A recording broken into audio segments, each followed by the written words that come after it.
to her is to impress her long enough for her to stay long enough for you to find out if she's willing to stay. At no point in that dynamic do you even find out if she's valuable to you. But you go to another country, they don't want to leave. They're staying. Bump that. They dedicated. We're going to make this work. So unless you throw that woman to the curb, dragging her out like Diary of a Mad Black Woman, that woman ain't going nowhere. You have to literally screw up as a man for an Eastern traditional valued woman to leave her husband.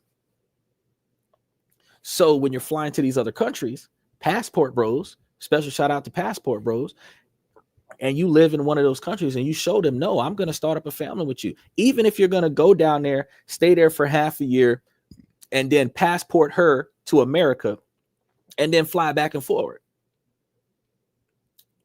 Y'all can get dual citizenship, because if she's a native, you get citizenship in her country because you married her, and then she gets citizenship in your country because she married you. And then y'all could take turns. Y'all could spend 6 months in America, 6 months in her country. But if it's cheaper over there, money you're not spending over there is the ability to build the type of lifestyle that allows you to afford to fly back and forward. Steven says, yeah, I think I'm go for one in those areas, more loyal and caring than the USA. Yeah, of course. And that's why I cover these on the show. The Philippines has been determined to be the most dedicated women. After that, you've got like Vietnam, Japan. I think Japan is more than Vietnam. Thailand is in there, but Thailand is becoming more Americanized. Today, Portugal, I'm covering Portugal because the women still have traditional values, and they're in the top 10. I've covered quite a few other countries, Cambodia and other places that are in the eastern side of the world that are all traditional valued women, because the men that are not married right now, that are looking to the dating path to marriage, they are not finding the type of woman that they're looking for, because the Americanized women that have succumbed to the inflation demand are expecting men to make over $100,000 a year, which makes sense because the cost of living is starting to rise, where almost 80 something thousand a year for two people to live in America, depending on which city in America that you're living in. And if you start adding 2 or 3 kids to the mix, you're looking at over $100,000 a year income for the household. But the expectation that women have in America is that they want the man to fit 100% of the bill in order for him to be valuable to her, even though these same American women are career-driven women that can make that $100,000 a year by themselves. But a woman that is a career-driven woman that can make $50,000, $60,000 a year is not willing to date a man that makes $45,000 or $50,000 a year, where they still have that $100,000 a year lifestyle or that $110,000 a year lifestyle, and they share the household responsibilities based on the availability of the person in the household at the time. They want the man to have it all in case she decides to quit her job, in case she decides to not have responsibility. And that's the reason why men are struggling in the Western culture. Now, the men can redirect their attention to focusing on their assets, which is why I tell you guys every week, which, by the way, the stock went up 1%. We're going to be grabbing Orchid Island before the end of the week. So before the end of business day Friday, we're picking up Orchid Island so that we're on the books for Saturday. So tomorrow, Thursday, I'm going to be looking at it. And by the time the show starts, we're going to be investing in Orchid Island. It did dip on Monday. Like I told you guys on the 23rd, it went down from $7.07 down to $7, and it went back up to $7.01. It might go back up to $7.04 by the end of business day tomorrow. And tomorrow is when we should be picking it up. Either tomorrow night or Friday morning, we should be picking it up so that by the end of the business day on Friday, we'll be picking up Orchid Island. And Orchid Island is cheaper than AGNC because AGNC is at almost $8.98 a share. Both of them are monthly dividend distributing stocks that are paying 12 cents a share for stock. The cheapest stocks with the largest monthly distribution rate over the I'm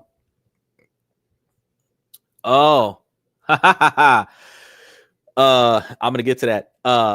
the cheapest dividend paying stocks out there that is in our dividend rotation strategy. And after that, we're going to be selling on the 1st or the 2nd. I would say sell on Monday. So we're going to buy this weekend, buy before this weekend, and then on Monday, we should be selling so that we can pick up 2 Harbors by Wednesday. And 2 Harbors is a quarterly stock. And I'm going to be reminding you guys throughout the weekend and next week on this dividend rotation strategy. And since some of these stocks should be paying out shares over the course of the next few days, I'm going to be reminding you guys of the dividend payouts as they hit. So let's pay attention to that. But the thing is that we start focusing on our grind, and we start focusing on building up our wealth, because as men in America, in the Western culture, we have to be financially sustainable and financially valuable enough for the female to accept us. And then after we put in 3/4 of our life to get here, we are then expected to accept the woman as she is, used and abused, and emotional damage and psychological damage, and children and C-sections and hysterectomies and everything, and build a life with that. Now, if we don't want damaged goods, we have to try harder to find something that's not damaged, or something that's less damaged. And that doesn't mean that women in other countries are not damaged or less damaged. It just means that the 35, 40-year-old women in America that are set in their ways because they know what they want, because the last 10 years, they have fought their way through the dating game to make sure that they get what they're in this relationship to get, instead of focusing on being a partner to the other person in a relationship. Now it is dance to my tune or I'm not going to date you. And the women are not willing to be partners. Now the men, still partner mentality, are willing to flex and bow down to that expectation so that they're not alone, but the man is not being catered to in that type of relationship. And that leads men to being unhappy, which leads men to cheating, which leads women to thinking that all men are dogs, because the women are not upholding their half of the relationship. So the relationship starts falling apart. They're going to blame someone other than themselves, because it's the man's responsibility to maintain the whole relationship by himself. But it's a 2-party relationship that requires 2 people to be involved in the relationship, working towards the same goal of maintaining the relationship, which you don't always get that in the Western culture. You get it in the Eastern culture. So I just cover every culture around the world, and I'll let you guys know which ones are more progressive, which ones are more traditional, and all of the ones where you can live for less than $1,000 for the entire standard of living. I cover those so that you guys know that if you're making $50,000 a year and you can afford the $2,000 passport and a $500 or $350, well, it's a $350 passport and a $2,000 plane ticket, you can leave everything behind and fly to another country, move over there permanently, become a permanent resident over there, and your $30,000, $40,000, $50,000 a year lifestyle only requires you to spend $12,000 a year to live over there. Like Japan is $8,500 a year. If you're making $50,000 a year in America and struggling to do it, you could be living comfortably in Japan for $12,000 out of that same $50,000 a year and not have a problem. So I cover different countries around the world so that you guys can have options. Because I'm not going to say that American women are not worth dating, but if you're not finding what you're looking for, and if they're rejecting you because you are not what they're looking for, then it is your responsibility to look somewhere else. If you're fishing in a pond with a bunch of dead fish, you need to go somewhere else and go look for some live ones. Now, Steve said, bet I know where I'm going. Oh yeah, you already covered that. Oh no, he said, I'm going to go in a couple of years. USA women are like tier 100. Okay, so I said I'm taking a podcast around the world, so I haven't started doing it yet. I see you, Rick. I see you, Rick Shaw. What's up, baby boy? It's good to see you. Or can you try? Nope, we're not going down that path, buddy. But it's good to see you, Rick Shaw. And I said I'm taking a podcast around the world. I haven't started doing it yet. But once we do start doing it, you're going to see, because we're building up the capital. We're building up the capital to make sure that the standard of living in America is sustained while we're traveling the world, because coming back to America eventually. So while we're building up the resources, I'm doing daily shows. I'm showing you guys how to save money, invest money, build up capital, build up wealth. When we start flying around, it's a business deal, which ultimately means that it's going to be a tax write-off. So the profits that I'm making off of stock option investments is going to be offset by the cost of flying to these other countries for the sake of this podcast, because this podcast is a business. And ironically, every suit I wear in the podcast is work clothes, and that's also a tax write-off on a business too. So if I ever have to buy clothes for this podcast, see what I'm saying? So which is why I teach you guys about building businesses and living through those businesses. If you have a business mentality and you make business decisions, then you can work on what do I do for, he asked me, what do I do for work? Well, I have a real estate business. I also teach on the side. I have a nonprofit that's building houses for the homeless in Florida. And then I do this podcast. So I got a lot of things that I do for work. And in line with this podcast, I also do collaborations with other brands promoting their products for a nominal fee, of course.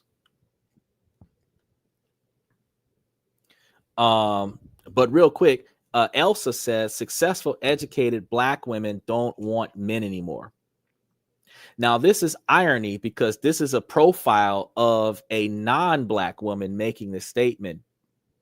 But truth be told, the dynamic is, and I think she's saying this to trigger me to go on a rant, but I just want you guys to understand that typically financially challenged women, regardless of their race, are more strict about the financial requirements of a man because the women do not have enough money to maintain a standard of living that they would feel is necessary to live comfortably. And they want to make sure that the man that they're dating is capable of providing that quantity of finances to provide that sustainable standard of living, regardless of what kind of income she has. And if he does not have the ability to do it all, then she's not willing to get with him and try to do anything.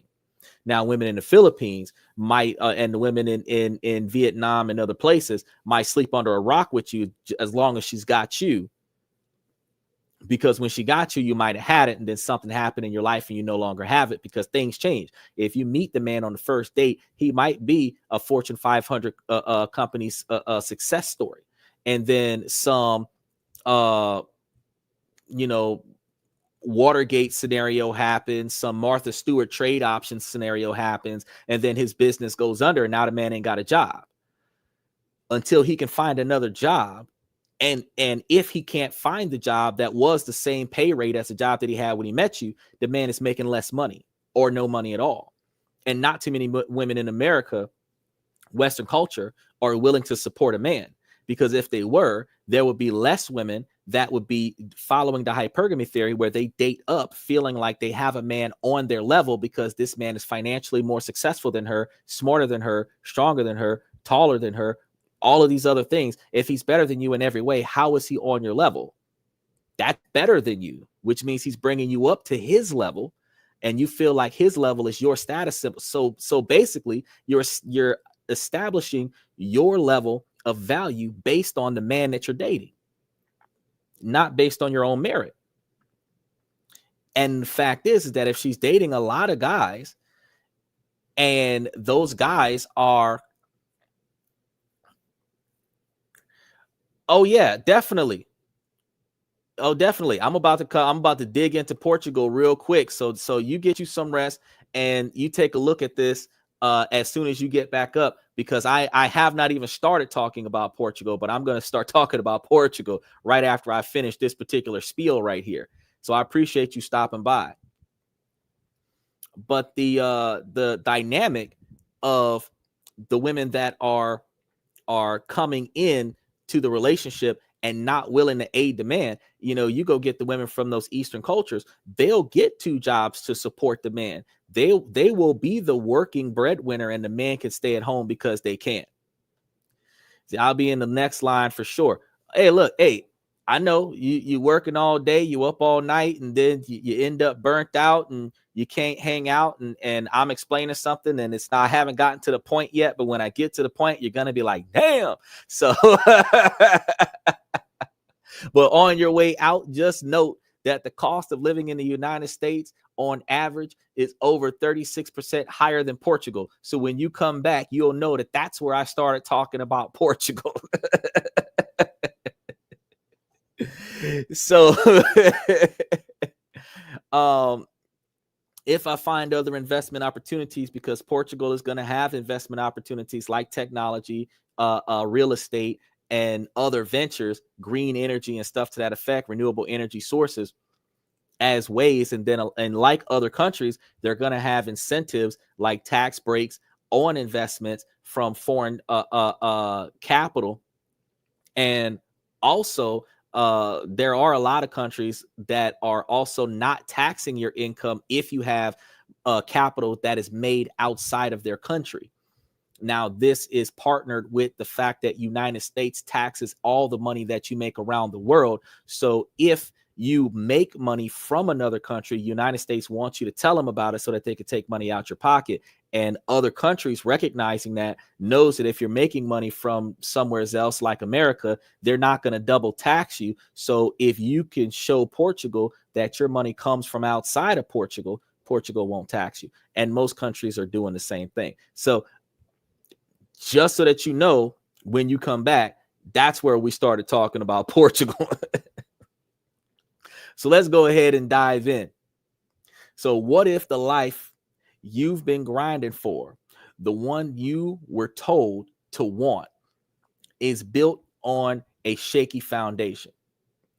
What if the endless 9 to 5, the crushing cost of a home, and a social scene that feels more and more hostile aren't your only choices? So for a growing number of men from the West, this isn't some what if scenario. It's a reality. They are actively escaping. They aren't just changing their address, they're changing their entire outlook on life, and their destination might surprise you guys. Real quick before I get started, I got to let y'all know, special shout out to Bayside.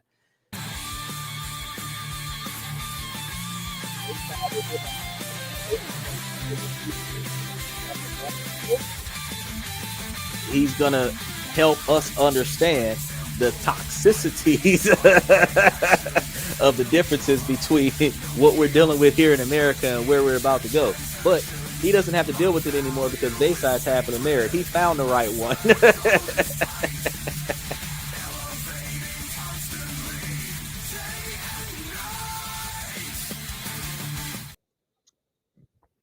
And I think this is Three Rivers Coffee. I don't have one of the coffee cups. I'm going to be bringing the coffee to the show because I gotta cover this coffee everywhere. It's some damn good coffee, man. Don't even really need no cream or sugar. You can just drink it as is, fresh out of the pot. Nice get up, looking sharp, bro. Oh yeah, I was. So here's the thing. I was like, man, I want to wear a different shirt because I kind of rotate through some of the same suits because I really like the way those suits look at me on this channel. You know, kind of blends in with the background some of the time, or blends in with the theme of the show. And then I seen this shirt and I was like, oh man, I ain't worn this shirt in forever. And I was like, I got this tie that would match that shirt, but it's the different shades of blue with hints of purple in there. And then I was like, oh man, if I throw this blazer on, it brings it all together. So now I kind of got the, and we're talking about Portugal. So I kind of got that, island vibe. Portugal isn't an island, but I got that island vibe, that summer vacation vibe in a suit. And I'm like, yeah, let's go ahead and talk about Portugal. So I really appreciate that. Thank you so much for the compliment. Make sure that you guys like and subscribe as y'all pass through here. Now the guys that are leaving are heading in droves to a small coastal nation in Europe. And it's a place where the rules feel different, the costs are lower, and the vision of a good life is something many thought was gone for good. And this is the great Portuguese escape. And that's so passport bros, grab your passports. We're going to be doing the great Portuguese escape today. Bayside said, brother dressing well never goes out of style. I know.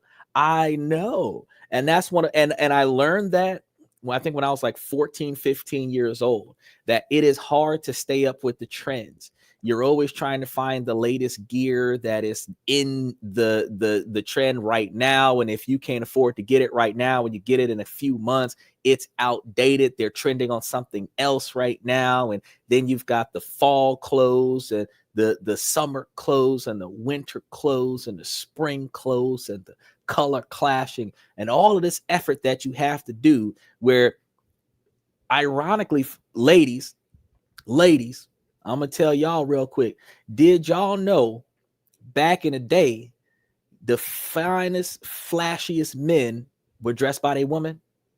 Women used to dress their man. They would not let their man go outside the house looking toe down. A man was traditionally the reason why women would go after married men was because the married men were taken better care of than the single men. I just want to give y'all some fun facts real quick. The true value of women. Women used to put in effort to make sure that their man looked sharp. Make sure that if he needed to be shaved, he was shaved up clean. If his hair needed to be did, it was done up right. If his clothes needed to be iron wrinkle free, creases in that bad boy, no holes, no stains, no rips in the pocket. They would stitch up his clothes or get him another outfit. Though in the 70s and 80s, the women handled the money. The man went to work all day, brought the money home, went to sleep. When he woke up, if he needed a new outfit, she bought him a new outfit. He used to ask his woman for money. He'd give her his whole paycheck short, some gas money, some food money, and maybe a little spending money to get him some beer and a pack of cigarettes. And that's all he had. All the rest of his paycheck went to her. And if he wanted something like a new car, he got to ask her for the money because she had all of it. And if she knew that they needed a new car, she would save the money. She would invest the money some kind of way. And then she would tell him, we ain't got enough money for that car yet. If they were saving money for the Christmas presents, we got this amount of money to get the kids Christmas presents. Women had value back in the day. Nowadays, the man got to control everything. So when I be talking about the women, y'all, I don't want y'all ladies to think that I'm cutting y'all down, because y'all have a lot of value. Y'all are just not used to seeing women do this. And all of the last generation women are telling the next generation women, don't do this. But these are the things that made y'all valuable. So a man should never give you $1,000 and you spend it. You should be able to take his $1,000 and bring him back 1,100 and let him give you back 5 until you keep that for yourself. And when you keep that for yourself, you should be able to take more than half of it and make sure that he got what he needs. But most women these days, when you give a woman $1,000, they say thank you and call their homegirl, girl, we going shopping. But y'all not thinking about how your value was to make sure that your man had all the things that he needed to be successful. Y'all want Fortune 500 men, but a Fortune 500 man got a 3-piece suit. If it's not dry clean, you ironing that bad boy, you dry cleaning it, making sure that none of the buttons is falling off and shit. Y'all want these expensive men like the woman that was on the show a few weeks ago complaining about her man that was a doctor by day and a PhD student by night, and he could only give her 1 day out the week of undivided attention, and she felt like that was forced and she wasn't able to fit into his life because she didn't want to help him be successful. She wanted him to just take time out of trying to better himself. And in the medical field, you don't get promoted. You change positions by learning new stuff and qualifying based on the degrees, the D's, and the other things that you achieve along the way. You don't get promoted. So in order for you to get a higher financial standard of living, you already a doctor. In order for you to be a head surgeon, you got to get you a couple more degrees. In order for you to be the department head, you got to get you a couple more degrees, do a few dozen dissertations, write a book, and have it peer reviewed. So if you had a good woman on your shoulder, she doing the damn research with you. That's quality time. But if you have a less valuable woman, she laying on the couch waiting on you to finish your project, or complaining about the fact that she's not able to spend time with you because you're working on that project.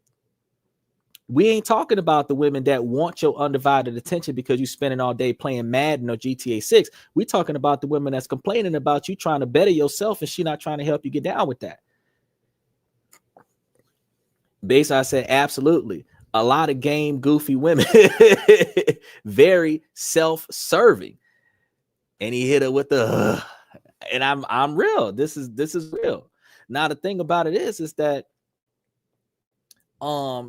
since we as men have to put forth 3/4 of our lives to become financially successful, when we do find a woman after we've made it to being financially successful, we know that more than 60% of the reason why she's with us is because of how much we got. We understand that. No woman nowhere on this earth is not going to be with a man because of how much he's willing to pay for her. No woman is going to say, I don't want your money, and truthfully not want the money. She don't need your money because she got money. If she making more money than you, she don't need your money. She got it. But if you're willing to spend your money on her, that shows her that you're not dating her for her money. So even a rich woman is not going to say, no, I don't want you to take care of me. No, you better take care of me. Dang it. That's how you show me that you're a man. Right? So even if we go to an Eastern culture, ladies, this ain't that we're going to another culture. It just costs less over there. And women have said, they've said it on this podcast. Oh, that y'all broke men flying to another country to go get a woman, and then you're gonna mold her and groom her like we're offenders or some shit. First of all, it costs $2,500 to fucking get there, $1,000 to $2,000 a month to stay there, plus the cost of living to stay in America, because we're not gonna give up our house in America if we only out there for a few months. So you spending like $20-$30 a month, $20,000 or $30,000 a month to maintain a house in 2 countries until you pick which country you're gonna stay in. Right? Now, that ain't what broke men do, because broke men can't afford the bus. Broke men can't afford an Uber down the street. Broke men can barely put gas in their own damn car, riding with the tank on E, but drinks on them. They getting paid, but they rent not. That's what broke men doing big time of stuff. You understand? Gator boots with the Gucci shoes. Ain't got no job, but they stay fly. That's what broke men is doing. Men that got money is looking for value. They're going to say, hey, if it ain't working over here, let me go over there and see what's going on. Because again, I tell you, you can buy a house in Japan for no money, pay $800 for the property taxes, and have you a whole plot of land, probably with even a house on that bad boy, that you can build at your own leisure, instead of paying $250,000 for a shack in America that you would have to rehab for $50,000 to $70,000. Right? Basically, I said, bro, I told my friend about how I wanted to go to Portugal. Do you know he hurried to get out there before me? Yeah, because I heard of the affordability. Look, and I ain't even touch on the affordability yet. He said, where T-Mac? I don't know where T-Mac at, Trevor. Special shout out to Trevor. Yeah, facts, the ability to provide equal security. And that's the thing. So around the world, women are going to want the same things. But think about the fact that in some countries, the cost of living over there, like, for example, in the Philippines, it's like $1,000 to live comfortably, right? But you might want to live Americanized. It might cost you $2,000 a month for the standard of living to live Americanized. That's upper class living in the Philippines, though. $2,000 a month. That's lower class living in America. So now if you go out there to the provinces, which in their country might be lower standard of living, lower middle class or lower class standard of living, and go find you one of the women from out there in the sticks, where there's one house every quarter acre of farmland, and go find a woman who don't know how beautiful she is because all she knows is that she's useful, because she get up every day and get out there and work to take care of the family and work in the yard to go make money for the family and carry shit down to the market a quarter mile down the road to the market to make money to take care of the family. And that girl who ain't never been spoiled by society because she don't spend time with society, she spend time taking care of her family. You go find her and say, I want you. I will pay somebody to take care of this for you, and you come with me. She's gonna go. She don't give a fuck how much money you got. All that effort she was putting into taking care of the 10, 15, 20 people in her house, all she got to do is put that effort into just one person. That's a promotion right there. That's a promotion right there. Because in the Eastern culture, the men don't have to apply themselves to much of nothing at the house. Their job is to die for their family if need be and go make that money until they die. The other half of the relationship is the woman keeping the man afloat until the man takes his behind back to work. So if he hurting, take care of that. If he's sick, take care of that. If he don't have what he needs so that he can be successful enough to go back to work, take care of that. And in return, she's taken care of. It's a balance that we have long since forgotten in Western culture. So the difference is, though, because a lot of the countries I have grabbed are patriarchal societies, and I don't pick them because they're patriarchal societies. I pick them because they're cheap. Okay. But even in a matriarchal society, the man marries the woman and lives with the woman's family. So it's his wife and her family in his house, and he paying for everybody in the house. Nah, in America, you would say, she using you. But think again. Over there in that country, you might be spending $1,500 to $2,000 a month for you, her, and all the other people in your house. But you also got a handful of free babysitters. All right. You got a handful of cooks. All right. You got a handful of people cleaning shit up for you. All right.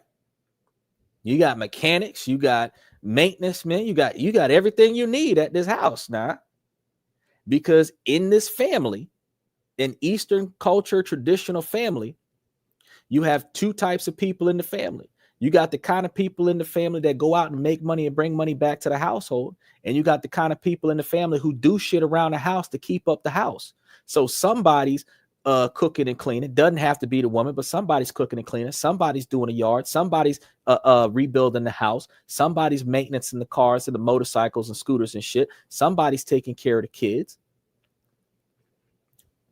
Somebody's making sure the man got what he need. But in those traditional family oriented environments, the last generation is encouraging the next generation to work out their fucking shit and stay together. Don't let no petty squabble break y'all up. Girl, you got an American. Not too many of us can get one of them. You better keep that. That's like saying, boy, you got a Bentley. You better not let that get repossessed. You better figure something out. Not too many of us can get one of them. See what I'm saying? They encourage the women to work it out with the men.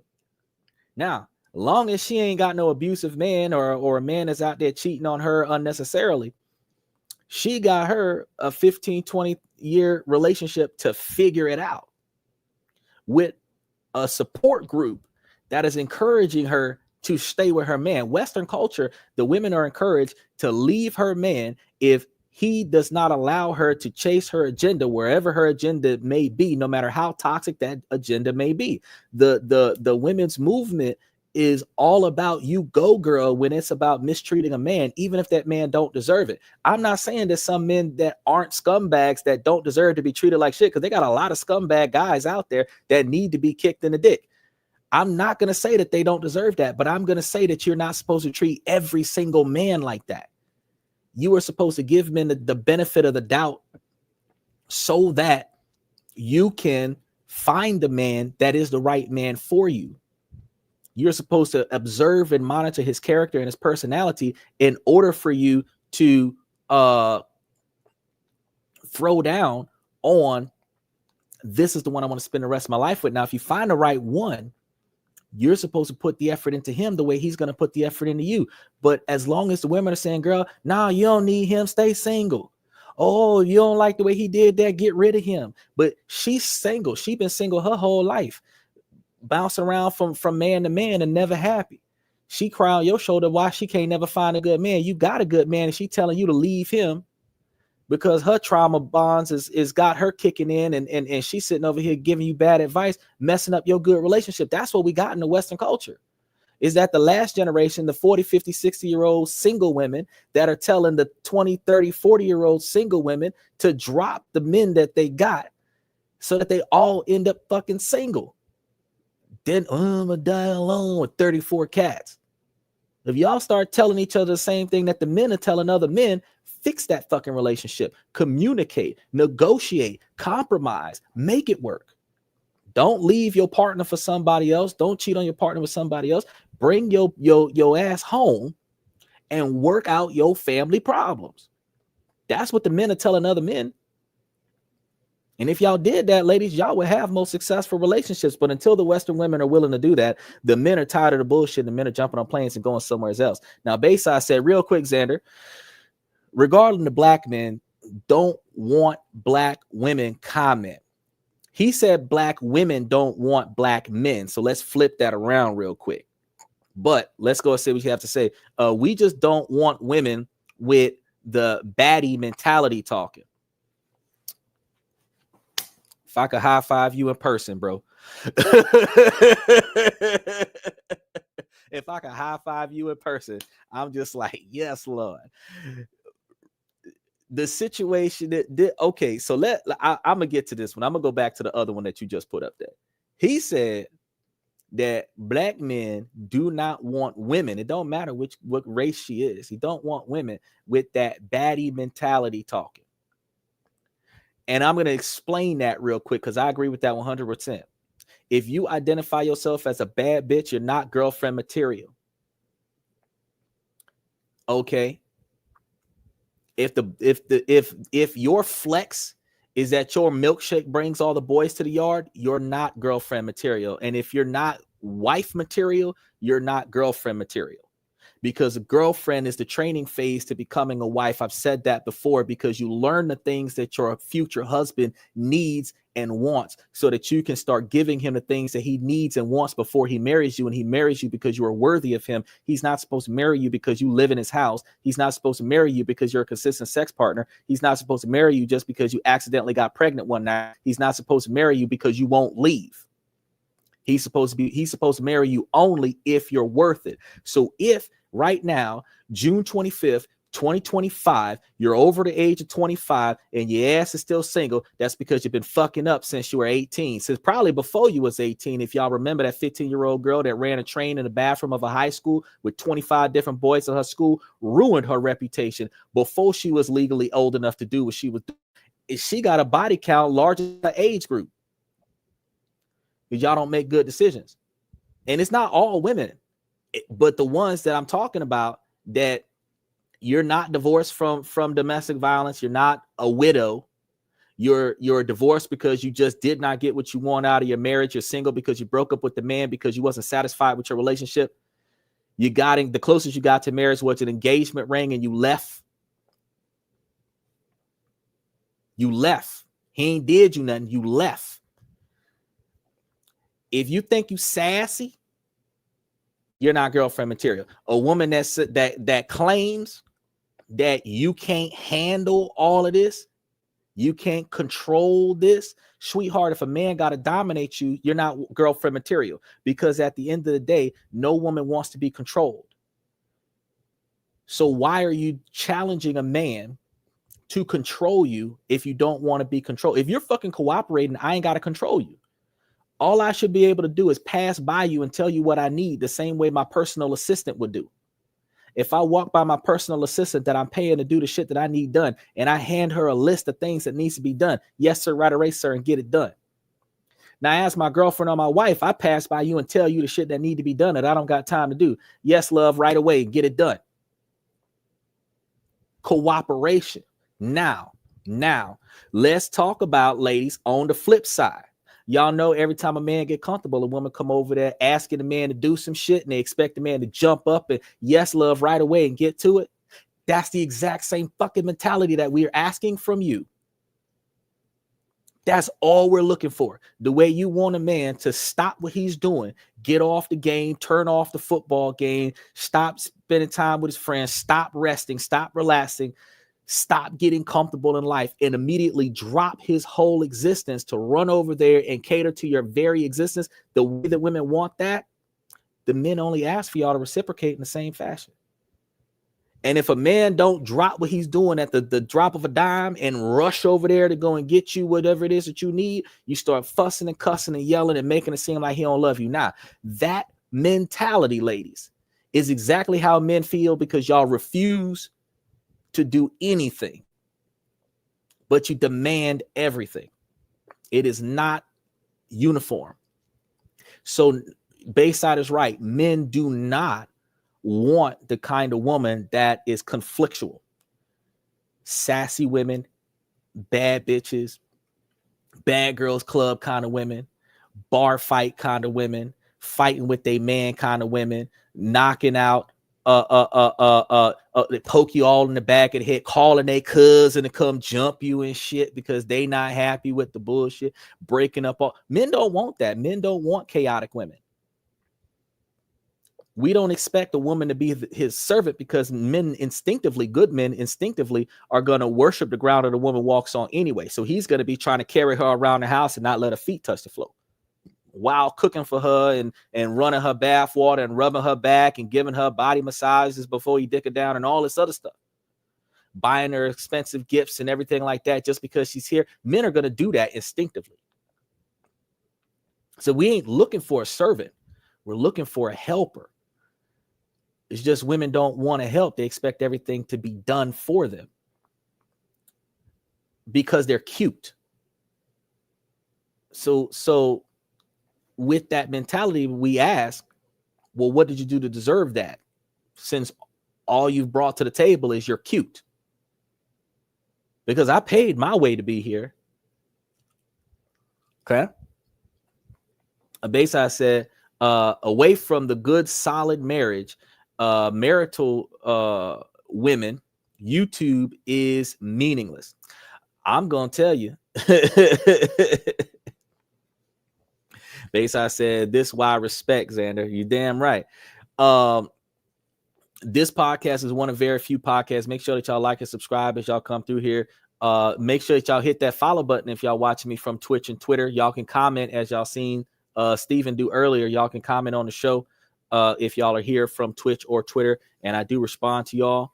And if y'all comments are appropriate, they will be seen up here in the comment section. So y'all can have a cross brand because we have YouTube, Twitch, and Twitter here tonight. So y'all can have a cross brand, cross platform communication. And as long as the comments are appropriate, we'll be 5, 7, 10, 20 of us, all 150 of us all communicating at the same time.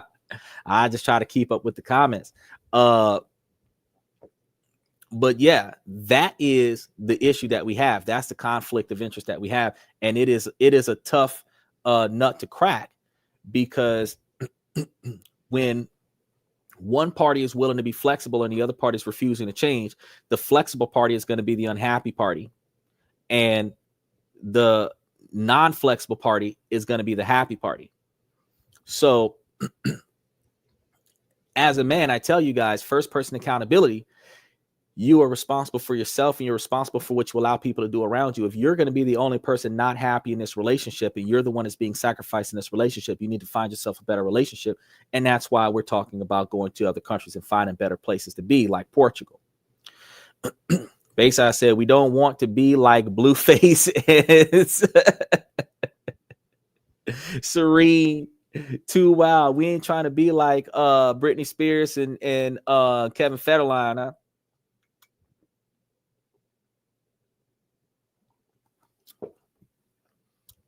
Jay-Z being taken care of by Beyonce, but Jay-Z could get beat up in the elevator by Simone. I ain't trying to have that neither. You're not about to have your sister whoop my ass in no elevator. We ain't going down like that. You get caught like Ray Rice. We're not looking for violent women. Don't no man want to hit a woman. No, well, hold on. Let me rephrase that. No good man wants to hit a woman. So no man wants to be hit by a woman, because a man's natural reflex when he gets hit by anybody, that he try to knock that other person out. So when we get those sassy women that feel like they can slap you and punch you and poke you and push you and throw stuff on you and hit you with shit, and you're not supposed to react to that because you're a man. That's a level of abuse, physical abuse, outside of the emotional and psychological abuse that men are forced to endure based on our culture, because she was emotional. So she's excused from her violent and negative toxic behavior because she was emotional. But a man cannot have that same level of emotion and behave the same way because she's a woman. A man can't get emotional and hit a woman. That's domestic violence. He can't throw stuff at a woman. That's domestic violence. He can't fuss, cuss, and yell at her. That's verbal abuse and domestic violence, aggravated assault. Men go to prison for that. But a woman do it. Oh, you pissed her off. The man got black eye, clothes ripped up, hair missing, patches out the back of his head, his PlayStation floating in a river somewhere. Oh, you pissed her off. But let the woman have a black eye and hair ripped out the back of her head, dress ripped, stilettos broken, and her purse floating down the river. Oh, you beat her ass. That's domestic violence. That's that Ike Turner shit, girl. You got to get that the escape fund where you done robbed him. Get that escape fund and run, girl. He dangerous, girl. Look at the lifestyle now. This is the exact same behavior. Bayside, you know, the women that's tracking the men, they got the dating app that put the GPS tracker between the two phones so she can track your location. You better have your tracker on. It's for her security, right? Nah, flip the script. Man put a tracker on his girl phone. Ooh, he controlling, girl. You need to leave him. That's abusive. He shouldn't be putting no track on your phone. He don't need to know where you at all the time. It's the exact same action, but when you flip the script, it's abusive. Well, if it's abusive, if a man does it, then it's fucking abusive when the women do it, and the men don't want to be treated the way the women do not want to be treated. And since the women in America do not understand that, and they shame men for talking about that, instead of the men trying to get the women to change and be better, the men have given up on the American women and said, you know what, fuck it, I'll go find somebody somewhere else. Because overall, it'll be fucking cheaper. Not because I'm broke, because it take me almost $5,000 to get over there and start looking. Plus my standard of living. So I got to have $5,000 extra dollars to get there. And then several $1,000s a month extra to stay there while I'm paying for my house in America. So that I can find the person that I'm looking for. But the person that I find wherever I end up is not going to let me down. So while they say, oh, yeah, well, the passport bros is flying to other countries and finding themselves waking up in a bathtub full of ice missing a kidney. Well, shit, that's a whole lot better than waking up in the middle of Vegas somewhere with a few dozen STDs missing your entire bank account. Think about it, ladies.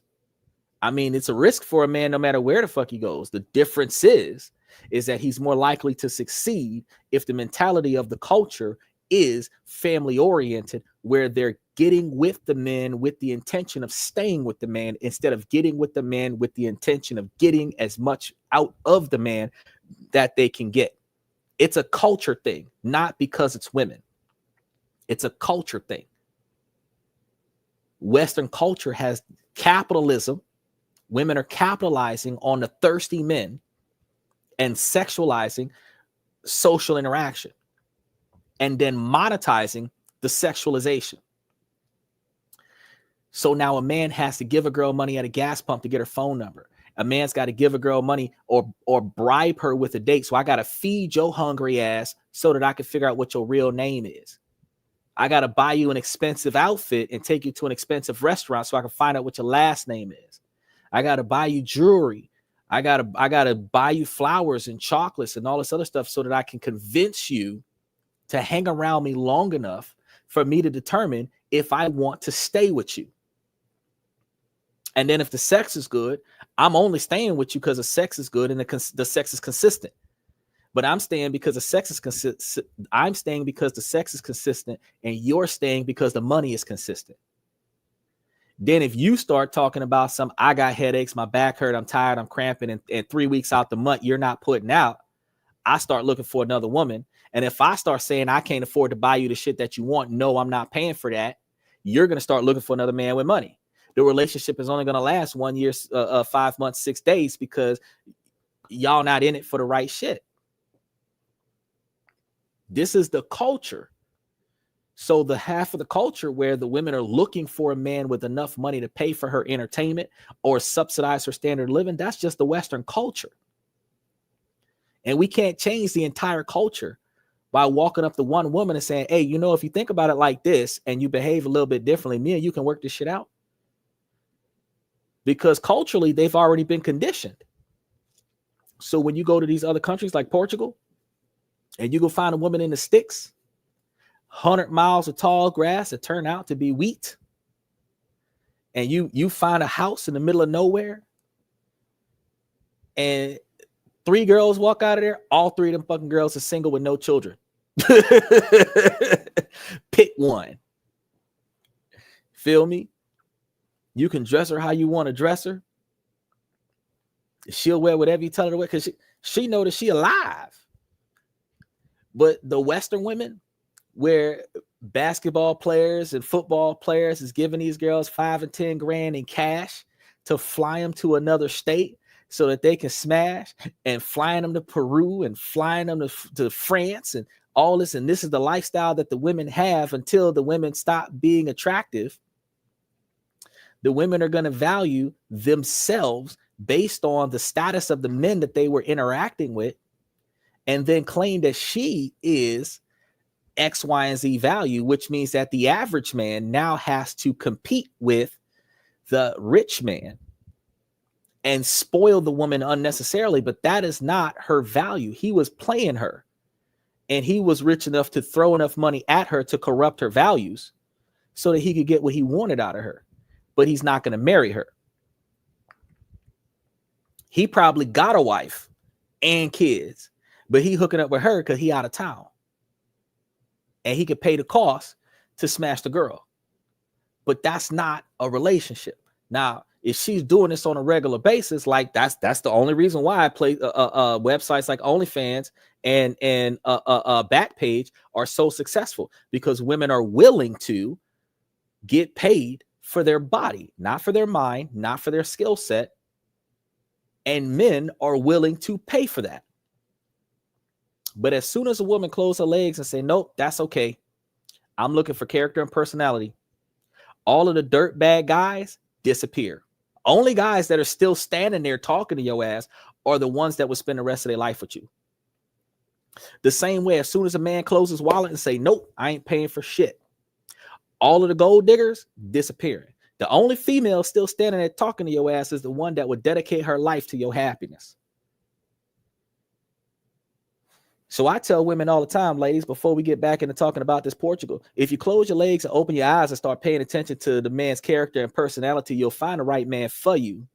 And that man will dedicate his life to you, which means you're guaranteedly going to get the trips around the world if he can afford it. You're going to get the lavish gifts if he can afford it. And he's going to prioritize you for the rest of his life. All you got to do is prioritize him. So if he don't make enough money to give you the trips around the world and the lavish gifts, what you have to do is you have to help him make more money so that he can afford that. Because he want to, he just don't make enough. And that's a way different than having enough money to do it and then telling you to your face that you are not worth that much.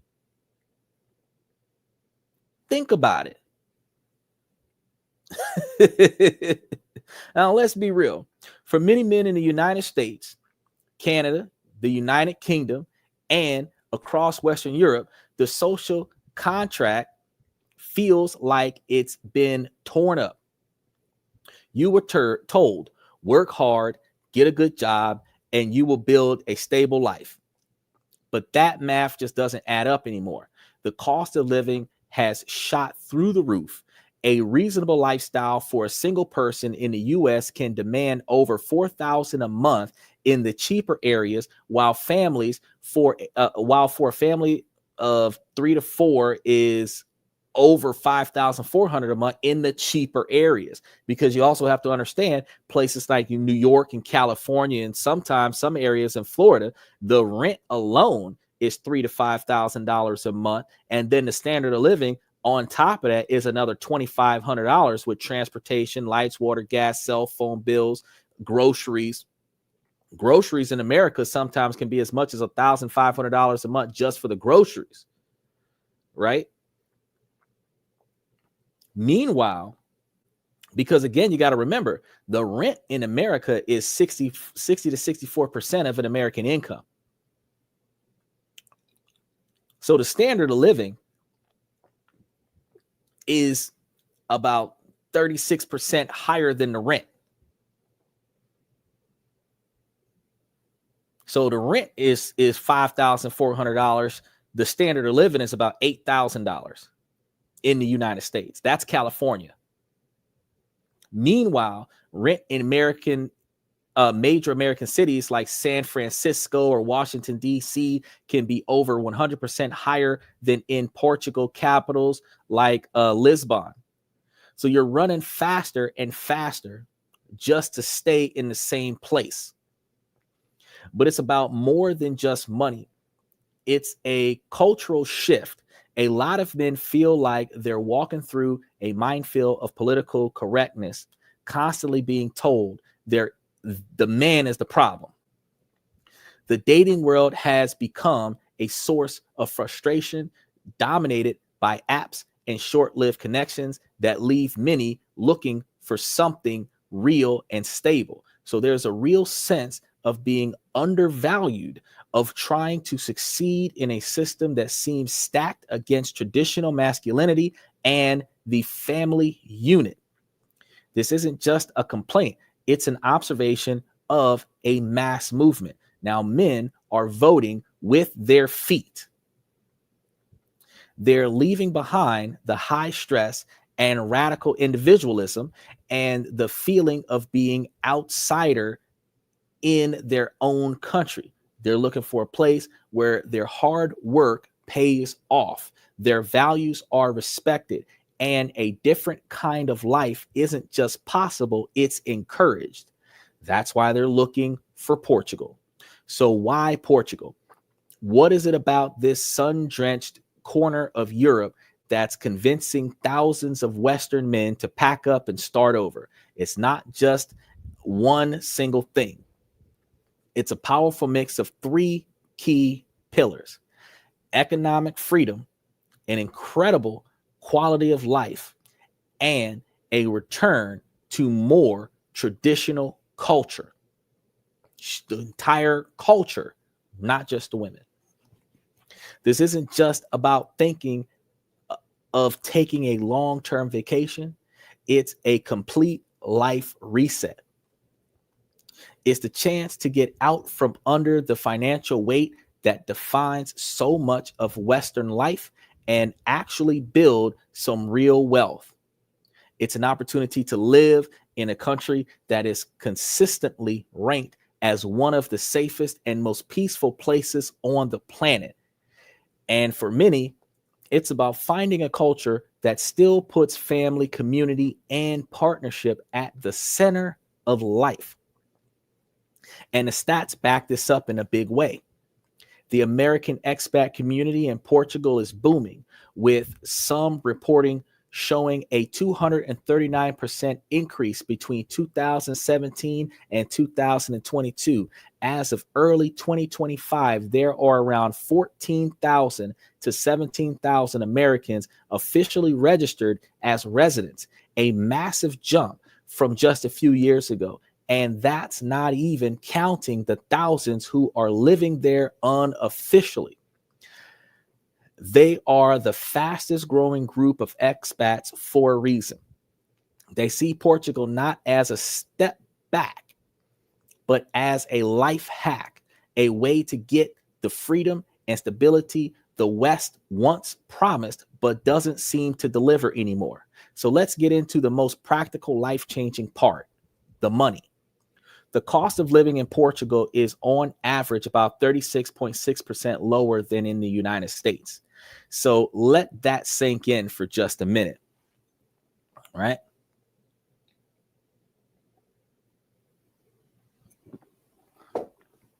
You're saving your salary from a remote job, your pension, all of it has way more buying power. For a single person, monthly expenses without rent can be as low as $650 to $750, which I am going to be clear is higher than the Philippines and Japan, because Japan is $750 per month for the entire standard of living, including rent, $757. And the Philippines' entire standard of living is $1,000 a month, where the cost of living is around about $550 to $650 a month.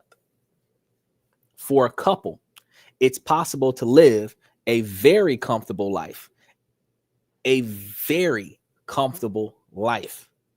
in the beautiful Algarve region for just $2,500 to $3,000 a month. And that includes the rent. So compare that to what it costs to live in a major American city. It's not even a fair fight. Some of the cheapest places like Louisiana, Tennessee, Kentucky have standard of living where the rent is around $1,100 a month. And the remaining cost of living would be around about $1,500 to $2,500 a month total. And that is the cheapest areas in America. Lower income family style living, not necessarily comfortable, but manageable. But comfortable, all your needs are met.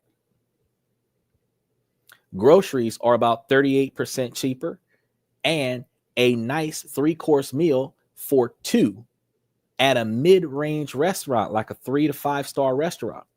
Well, 3 to 4 star restaurant is a mid-range. And that might set you back about $50. And most of the countries that I told you guys about, a good restaurant, a good meal for two is $50. The only place that we can think of in America right now besides Denny's and Waffle House that'll feed two people for $50 and they be full when they walk out is Olive Garden. So this $50 for a good meal, a 3-star restaurant, is roughly half what you'd pay in the United States. Because most of the time, a good mid-level restaurant is $50 a plate. So when women say in America, oh, I'll go Dutch, $50 for you, $50 for me. When I can go to Portugal and it's $25 for me, you got to ask yourself, what makes you worth me paying for this inflation? It can't just be about your beauty or your booty. Think about it. Now, this affordability makes a huge difference with one of life's biggest expenses, housing. So while prices have gone up because of Portugal's popularity, which allows you to get involved with the real estate market and get incentivized by the government from real estate investments and real estate developments in rural areas, they are still a world away from the insane markets in the West. So rent in Portugal is on average around 40 to 50% lower than in the United States. And Portugal doesn't just help you save money. It offers clear ways for you to stay and build a life. For guys who work remotely, for companies outside of Portugal, the digital nomad visa is a total game changer. If you earn at least $3,800 a month, you can get on a path to residency. For those with passive income from things like pensions, rental properties, or investments, the D7 visa is another very popular option. And while the famous gold visa program no longer includes buying real estate, it's still available for people who invest in funds or start businesses, which Donald Trump took that idea and made that golden visa with his face on it for $5 million in America. The best part, each of these visas provides a clear and stable route to permanent residency, and after 5 years, the right to apply for a Portuguese passport, giving you citizenship and access to the entire European Union. If the economic perks are what gets you interested, the culture and social vibes are what make you stay. Portugal offers a way of life that feels like a throwback to a calmer, more connected era, pre-COVID connections. The country is ranked 7th on the Global Peace Index, making it one of the safest places you can possibly live. The pace of life is slower, more intentional. Specifically, I want to talk about the difference between a fast-paced lifestyle and a slow-paced lifestyle. A slow-paced lifestyle does not require you to do as much to be successful, which means that you don't have to spend so much time out of your day grinding, which means you have more time out of your day to deliberately go and take actions that you would prefer to do, which provides you with a larger quantity of happiness. A fast-paced lifestyle, you got to grind, you got to struggle, you got to put in extra effort to make a larger quantity of money in a shorter period of time, and then you still have to make time for the people that matter to you after you put in so much time trying to make enough money to make ends meet. That's the difference between a slow life and a fast life.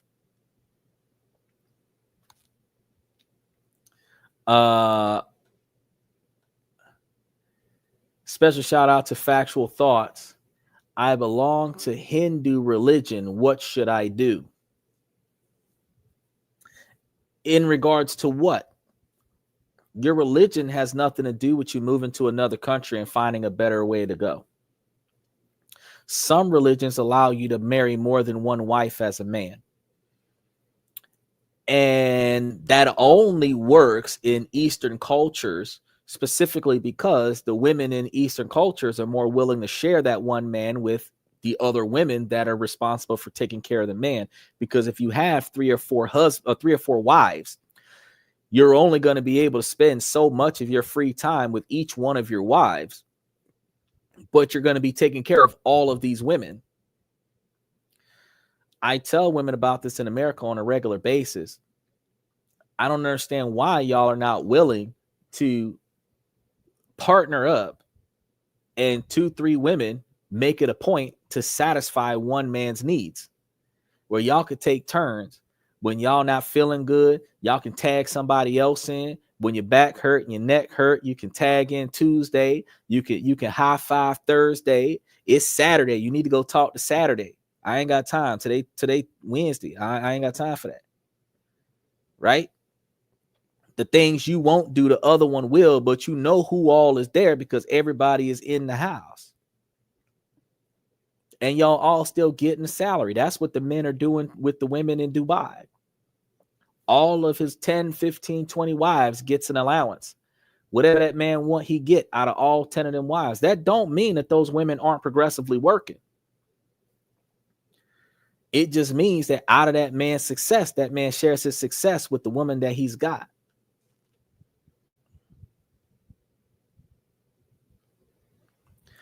Okay, he says, special shout out to Wells Full Space. I've got something on my heart. I'm trying to get another man's perspective on, if you're willing to hear me out. Yeah, I'm willing to hear you out. As long as you keep it appropriate, I will see what I can do to work out whatever it is that you got going on. Throw it at me. Let me know what you got going on. Make sure that y'all like and subscribe as y'all come through, especially if y'all are on Twitch or Twitter. Y'all can also comment in the comments the way y'all see YouTube doing. Okay, he says, I'm Christian, though not a great one, and I'm dating a pagan. He's been dating this pagan girl for 3 months who is sweet despite her beliefs.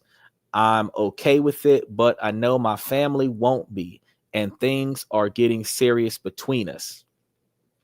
This happens a lot. Religious disputes. I know that as you continue to type, you're going to be explaining to me, how do you find balance between your traditional values of your family and the core relationship from this woman. Now, against your cultural background, your religious background, you have to be honest with your family. If this woman is the kind of woman that you want, she is satisfying your expectations, and she is the woman that you're willing to try to spend the rest of your life with. You're dedicated, you're personally in the mentality that you are dating to marry this woman. You need to have a family talk without her there to make sure that your family understands your position of her, so that they're not disrespecting her if you made this declaration in front of her. Once you and your family come to a census, your family has a choice. Regardless of your religious background, they must choose to accept the woman that you have chosen respectfully, or risk losing the close connection that you have with them. Because in order for you to fulfill your happiness, you must first seek the woman that you want, regardless of her religious background. And if that means that you got to go live somewhere else and have a happy life with your wife, and then come back and visit your family on the holidays, if they will allow your wife to come over without conflict, recognizing that if they're not going to be respectful to your wife, you're not coming to visit.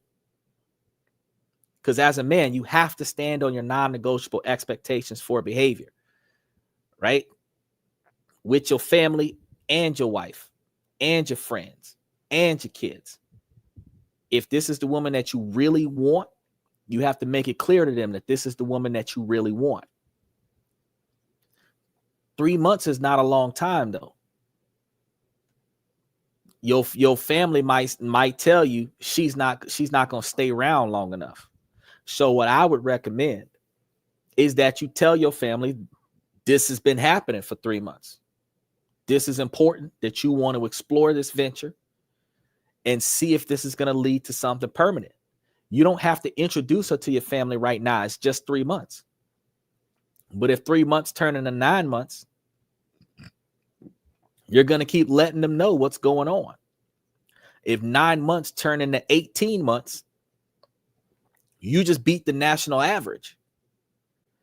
If she's still with you and y'all don't got no problems 2 years in, you start talking to your parents about whether or not you are going to marry this girl or considering marrying this girl 2 years in with no problems. You are going to only ask them to respect your decision. You're not asking them for permission, because we're in 2025. We do not get consent from the last generation in the Western culture the way we do in the Eastern culture. In the Eastern culture, if the elders say no, it's not happening.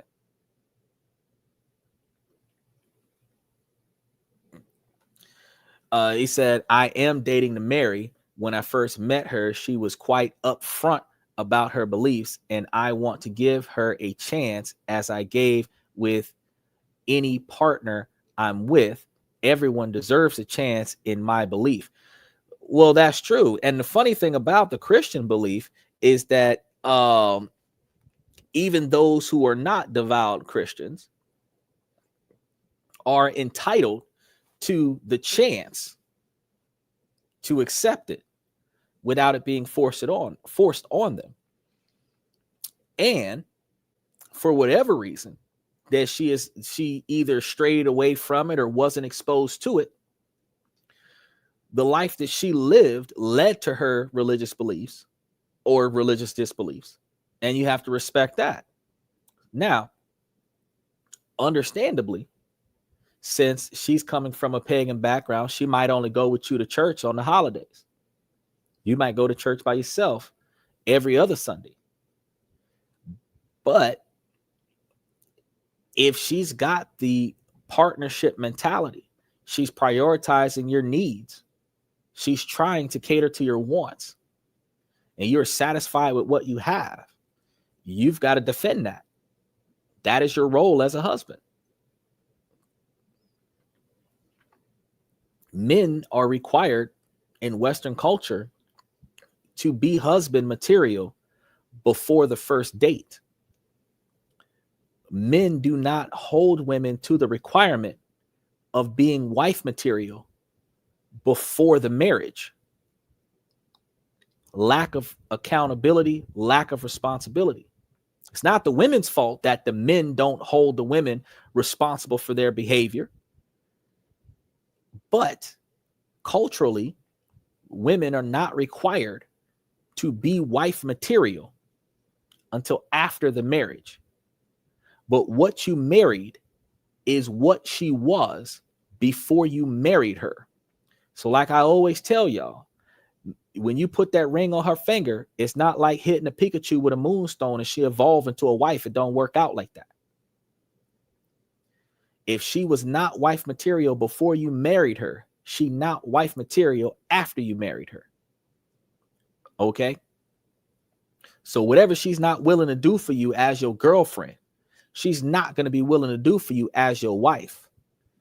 When you marry a woman, she gets the security of the marriage. She gets the confirmation of the marriage. And a lot of women, not all women, get comfortable in the security of the marriage and do less than what they were doing before you got married. So you are not going to get a woman to do more because you married her. But you damn sure can see that she will do less because she doesn't have to do it anymore. She's your wife now. So this is the best that it gets. It's only downhill from here with the marriage. Men are going to try harder. It's the man's responsibility in the Western culture to try harder to make the marriage work. And a lot of women operate on autopilot. And that's why the relationship isn't successful, because both parties have to proactively put in the effort to make the relationship successful. If only one party, it doesn't matter if it's just her or if it's just him, if only one party is putting in the effort to make the relationship successful, when the one trying the hardest gets burnt out, the relationship dies with the effort of the hardest working person in the relationship, regardless of which one that is. Whale says she was raised Christian, but had a lot of religious trauma when she was younger, which is sadly not an uncommon thing. She has been great so far. She is open to going to church for me, but I don't want her to do something that makes her uncomfortable to submit to my beliefs and traditions when I know how she feels. And that is very good position to have. So think about the fact that, believe it or not, people who are atheists and pagan and all of these other, bro, you grew up with a Christian background or some type of religious background. Your ancestors had religious beliefs because they were grown. Babies don't choose their religion. They're taken to church because you're not going to pay for a babysitter to go sit in the house of the Lord. Most people get baptized before they know how to speak. You thought that was a bath or you were drowning. Either way, that baptismal is the first level of trauma that you have because you underwater without consent until the body of Christ has compelled you. So you everybody gets it. Whether you get the circumcision from the Jewish religions or whatever's going on, you go through the process of the moral compass of religion. Whether you claim that as an adult is your choice, but you were in a religious environment from birth until the age that your parents allowed you to not have to go to church no more. But until you reach that age, they would force you to go to church, whether you wanted to go or not. They would yell, fuss, cuss, spank you, take you to church. And you better behave at church, or they take you home and you catch a whooping when you get home for disrespecting the church. And that was your life until you reached the age where you begged, pleaded, and argued against the fact that you should not have to go to church. And at that point, your parents talk to one another and say, you know what, you're right. And they stop requiring you to go. So you have a religious background, even if you don't practice it, even if you don't claim it. Everybody has a religious background. Anybody with a moral or ethical compass has a religious background, because every law in most countries is built on the moral and ethical compass. The 10 Commandments, if you look at those 10 Commandments, they are the core coordinated laws. Theft and vandalism, thou shalt not steal. Affairs, don't covet your neighbor's wife. Respecting your mother and father, respecting your elders. These are in the 10 Commandments. Don't kill. Murder is wrong. Come on now, you go through them 10 Commandments, and then if you subcategorize, you start getting the thousands and thousands of laws. Take Corinthians 1-31. That is how you're supposed to treat the other people in your society. Your moral background comes from religion. Take the Quran. The Quran is an expanded version of Corinthians 1-31, which is all about respecting your neighbors, respecting your friends and family, and they are supposed to respect you the way you respect them. Mutual respect, which turns into social respect from a moral religious background. But it's more so to the tune in Eastern culture than it is in Western culture, because everything is monetized, and the American culture is all about the First Amendment right to say whatever you want to say, however you want to say it, no matter how disrespectful you are to the other person, even though Christian and Muslim and Jewish and every other religion that I could think about clearly dictates that you are supposed to have undeniable respect for the next person until they have already disrespected you first. But the First Amendment allows you to say, fuck all that and disrespect your neighbor because you can. Not because you should, because you can. So the culture dissipates the moral compass of a religious background. So I feel like, oh, you had it at 11, I was 8. Is that I was 11 when they stopped forcing me, but it wasn't until I was 16 that I decided on my own to seek God. That choice in my mind made me religious rather than being forced. Well, I stopped going when I was 8 because I was trying to find a bathroom, and I went into the wrong room looking for the bathroom, and I seen the pastor and all the deacons in the room arguing over who was going to get how much money out of the collection plate when the collection plate was supposed to go to the Lord. And that's when I realized that this was about money. This wasn't about saving my soul. And I was like, why am I going into a room full of men that are going to argue about the money I just gave to God? I could give the money to somebody else and do God's work, since the kingdom of God is in me, and the work of the Lord is coming through my actions to the other men on the face of this earth. Why am I in church being told how to behave when the people who are telling me how to behave is not behaving in the room next to the bathroom when I was trying to go find a bathroom? Mama said at 8 years old, she said, well, you made a good point. You ain't got to go back to that church. None of us is going to that church. We're going to find us another church. And if you don't want to go, you ain't got to go. And I stopped going.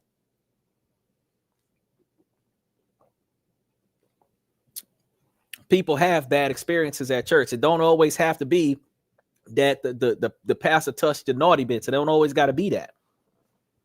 You could just experience something that you should not experience in a building that is supposed to be righteous.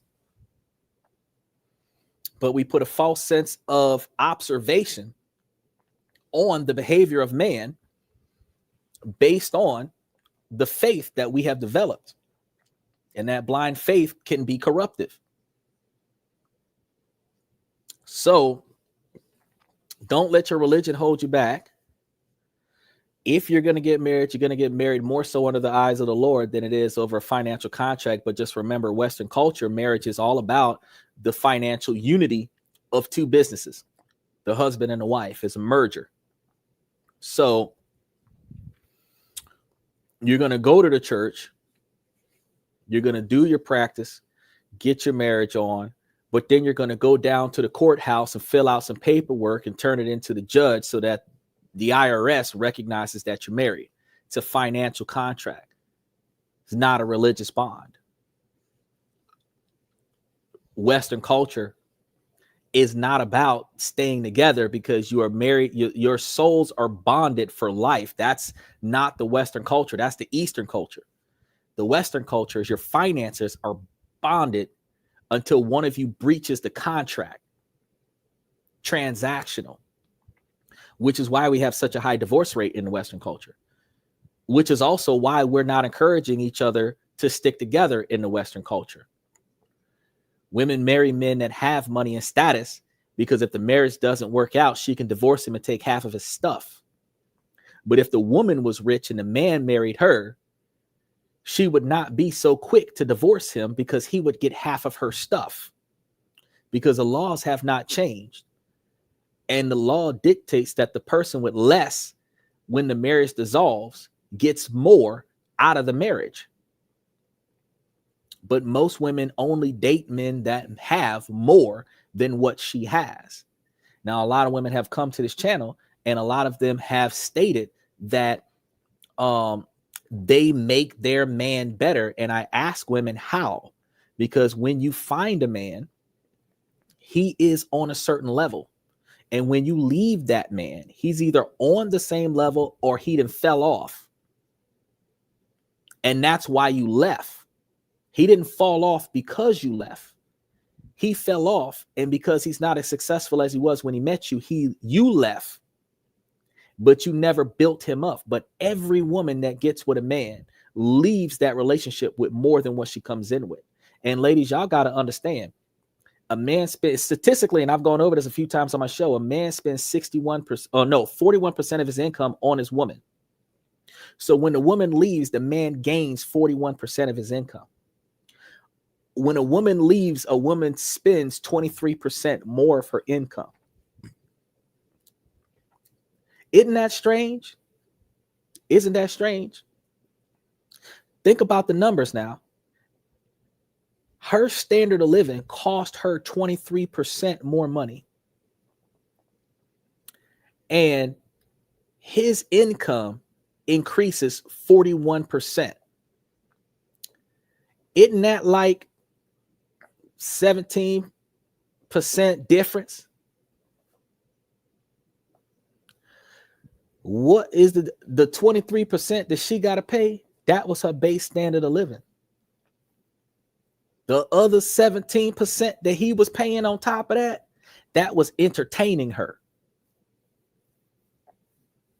Wasteful spending on his woman. Now, think about that for a second. If she was working towards his success, he would have only had a 23% increase in expenses.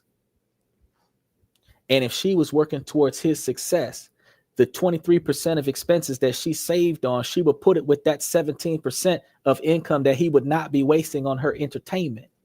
And they would be putting 41% of their household income into stocks, bonds, and real estate, and they would be millionaires inside of 10 years.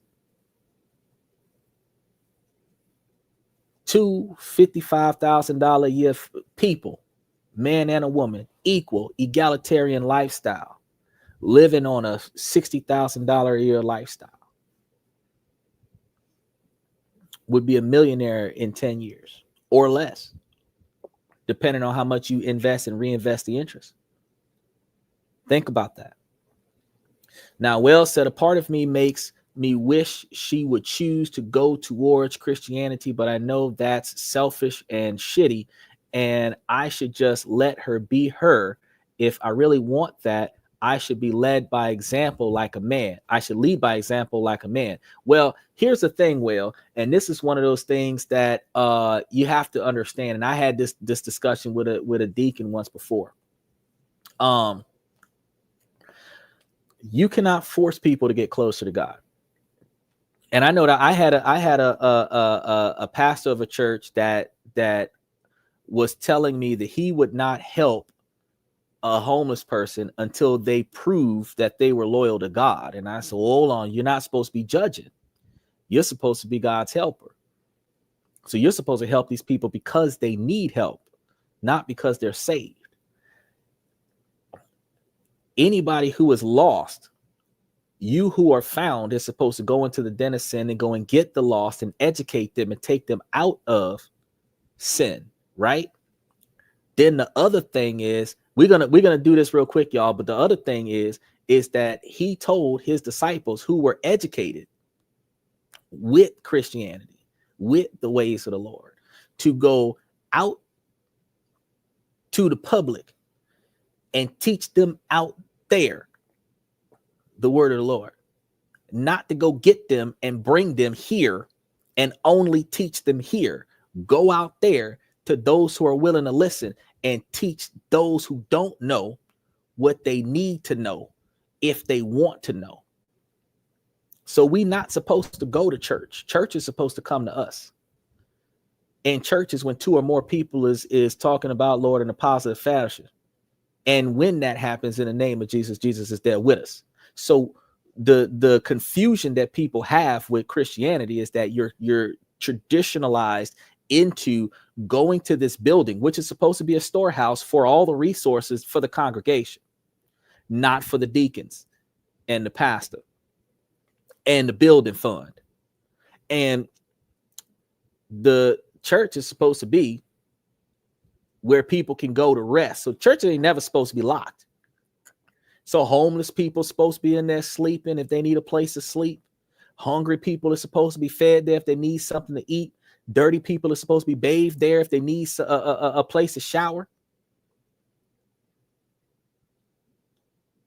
And your 10% that go to the church is supposed to cover the funds that the church spends on taking care of the people, because back in the day, the job of the church was to absolve people of their sins by raising cattle, setting up the sacrifice, cleaning up the sacrifice, cutting all that meat up, bringing it down to the meat market and selling it to the meat market. So their whole life was dedicated to the congregation's success.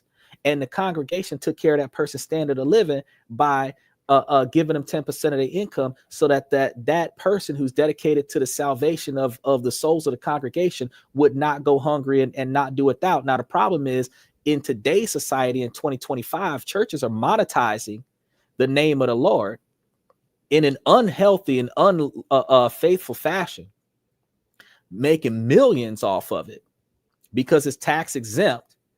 And then the congregation is being compelled by the church to give as to the magnitude you've seen Pastor Sharp hold the church hostage for $40,000. If it was meant for you to have $40,000, you would have got that $40,000. Because the Lord said, ask. And if they don't give it to you, we will dust this city off our feet like we did the last. So why are you demanding we don't leave until you give us $40,000? You got to think about this now. This is the kind of behavior that makes people stray away from the church. So in order for somebody that you might consider as lost, she might not be lost. She might recognize that false prophets exist in certain churches and she don't want to go to those churches. The misguided is misleading the congregation in the wrong direction. And she knows that what she needs to do to not go in the wrong path is to not be persuaded by the wrong individuals. And she might actually participate in a church that seems like they're delivering a non-biased or non-corrupted message. Recognizing that, you can just invite her to your church once. Let her see if she likes it. You don't force her to go. You don't make it an expectation for her to go. You don't invite her every time you go because you know that she will go just because she respects you. But on those holidays, Easter, Christmas, once a season, bring her to your congregation. Every other week out of the year, you're expecting to go by yourself. If she gets dressed to go with you because you're getting dressed to go, don't stop her. You can let her know you don't have to go. I don't expect you to go. And she says, I want to go because you're going. Let it be, because that's exactly what you're asking for right now. Joseph said, most usually raised by single women. You are right, Joseph. The special shout out to Joseph Leon. And the weirdness about the fact that the men are not the way women would prefer men to be is because men are being raised by women. They're not being raised by men. About 18% of the boys are being raised by men, and the rest of the men in single family households are being raised by women. And those men are being raised to be submissive to women, not being masculine and assertive towards protecting and providing for the women. And then the men are soft. The men went from behaving like men to dancing like Drake and spinning around the floor like Usher and doing all the things that women used to do back in the day. And the fact is that the men are no longer masculine. The men are feminine, and dynamically, the women have become more masculine, because there's always going to be one gender that is more masculine than the other gender. And since the men have become feminine because all of the men are raised by women, the women are dominant because they have to be independent, which also means that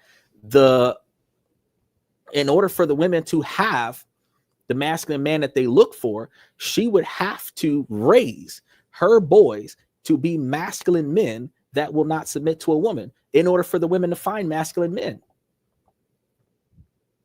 It's a dynamic.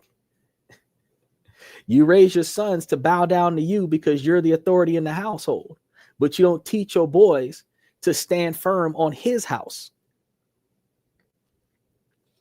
Then when you say you can't find a man that will stand on his own 2 feet and make a decision, you ask yourself, why is that?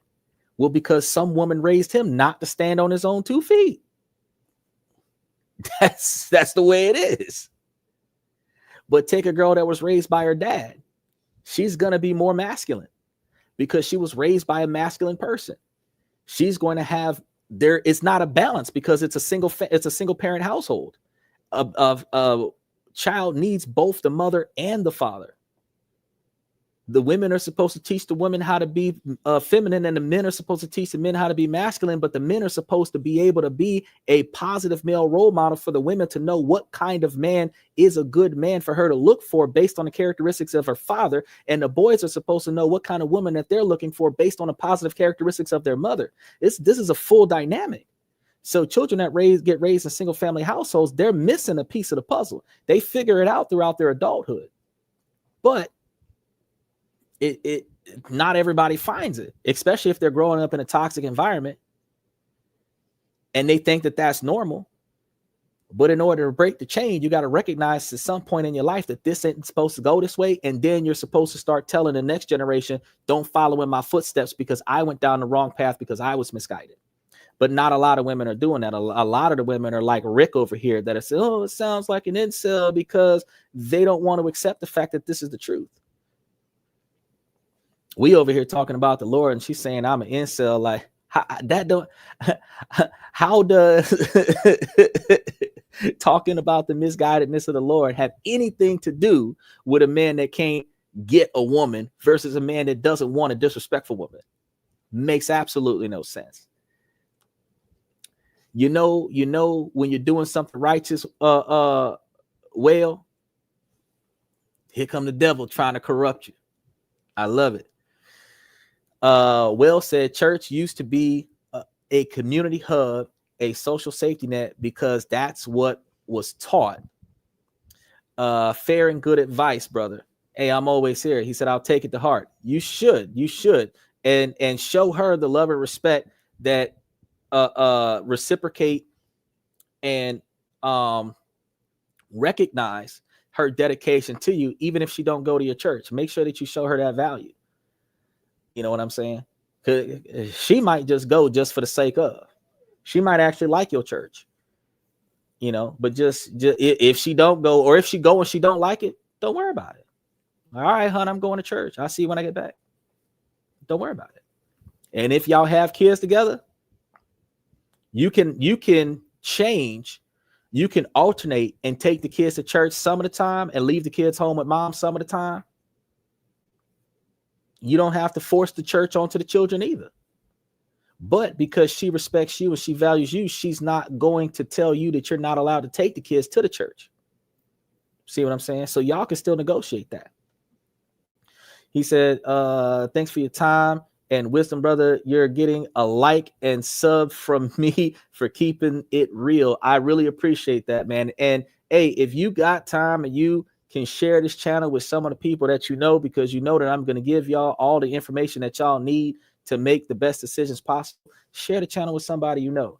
He said, have a good night and take it easy. I really appreciate it. And I'll hopefully see you again, whole full space, whale full space. Special shout out to whale full space. Now let's see what Rick's got going on. You could teach someone how to do something without embodying it yourself. Okay, so Rick, since we just spent the last 30 minutes talking about Jesus, what makes that an incel scenario? And then what does teaching somebody without embodying it yourself have to do with a man that embodies the religious belief of Christianity dating a woman that has lost the desire to practice the religion? Help me understand that. Because if he wants to make sure that he's not messing up a good relationship because his religious beliefs are not her practices, and I'm telling him to love and respect his woman and appreciate and value his woman and allow her to make her own decision to go back to the church, how is that an incel scenario? Help me understand that. And if anybody on Twitch or Twitter has the answer to that question, feel free to chime in. How is that an incel behavior? Because I never said that the woman wasn't valuable, and I never said that there was anything wrong about the woman. I told him to stand on his principles, protect his relationship, stand firm to his family, seek this marriage, and respect the decision that his wife makes. Now, how is that an incel scenario? Help me out with that. Because this isn't about his woman teaching his children about Christianity, even though she doesn't practice it. It's about him making sure that even though she's not practicing Christianity, but she grew up in a Christian church, that he is not making the wrong decision by staying with a woman that is not currently willing to practice Christianity. At no point in that portion of the conversation, because we was talking about Portugal a while back, but at no point in that portion of the conversation was anything gender bias or red pill, blue pill conversation. So it sounds to me like what I said impacted you and triggered you because you directly retaliated to my advice to him to save his relationship and stand on marriage, which ironically is what men always do. A man will always give another man the advice of stay with your woman and work it out. But women, and you're going to tell me that I'm an incel for this, continuously tell other women, leave him, he ain't worth it. You can find somebody else that does what you want, not what you need. Think about that. Let's get back over here to Portugal. In Portugal, the focus is on community, family, and enjoying the simple things. A huge change from the hustle culture glorified in the West. So this is a country known for its strong family values. For a lot of Western men who are tired of the modern dating scene, this is a massive plus. The general feelings is that Portuguese women are often more focused on family and value loyalty and stable long-term partnerships. So while Portugal's cities are modern and cosmopolitan, traditional values are still more common than in most of North America and Northern Europe. It's a culture where being sincere and authentic is a big deal. And relationships are often built with patience and a view towards the future. So Portuguese men are often described as chivalrous, the generous man that is spending money on the woman and giving her trips around the world if he can afford it, right? And while dating might start out a bit more reserved, it often leads to serious commitment. This isn't about finding a submissive partner. It's about finding a partner who shares your vision for a life built on mutual respect, family, and common goals. It's about leaving a dating culture that so often feels like transaction and finding one that feels like a real connection.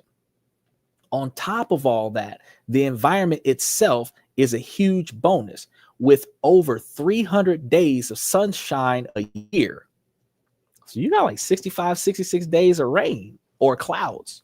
That's crazy.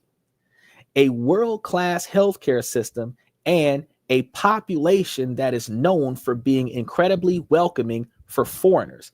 English is widely spoken, which makes the move a lot smoother for newcomers who haven't taken the time to learn a native culture. But remember, when you go to some of the more rural areas that are not widely filled with the hustle and bustle of the expat life, you will still come across some communication barriers. And some of the older generation, some of the people maybe 20 years older than you, 30 years older than you, might still only speak the native language and not so much speak American. Either way, though, there are translation headphones that are out there that exist that gives you the ability to communicate to one another in your own language. And the translation headphones will translate it to the language of the listener so that you guys can have a conversation in two different languages, like Star Trek with the little button on the shirt that you push the button and now you can, everybody's speaking the same language. It's pretty cool. So recognizing that it's a society in Portugal where foreigners are now a big part of the population, and Americans often say they feel incredibly welcomed and at ease. So now it would be wrong to sell Portugal as some kind of flawless paradise. Every country has its downsides, and this great escape comes with its own share of challenges. The huge number of expats and digital nomads moving in has, not surprisingly, caused prices to go up, especially for housing. Rent in popular spots like Lisbon, Porto, and Algarves have shot up in comparison to the past, which is putting a squeeze on some locals and making the dream a little more expensive for those just arriving. But if you recognize that you can go over there with an LLC or a C corporation and build you a business that goes into real estate, you can actually buy residential properties or commercial properties, multifamily home properties, or build those multifamily home properties by buying land. Or in some countries, if you're if you don't have 60% of the partnership belonging to a native, you can't actually own the land. You might be able to do in some countries like 50-year leases, like Japan be doing 75-year leases on the property, where while you maintain control of the lease, you can modify the building however you want inside of the building codes. Portugal might be the same way, where depending on, you got to talk to the embassy and get all the details and information on it, but you lease the land from the landowner, or lease the property from the landowner, and then make the changes that you need to make, and then rent the property out. And the difference between what you pay the property owner versus the tenants that rent the property from you, that's your profit.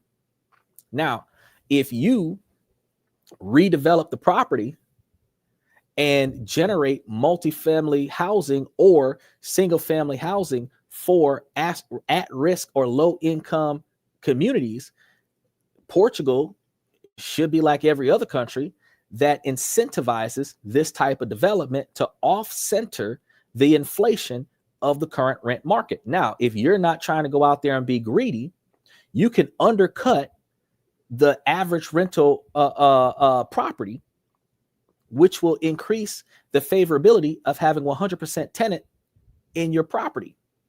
And because your property is cheaper than everybody else's property, they're less likely to move, because the people who are only in it for the money are going to keep raising the rent as inflation goes up.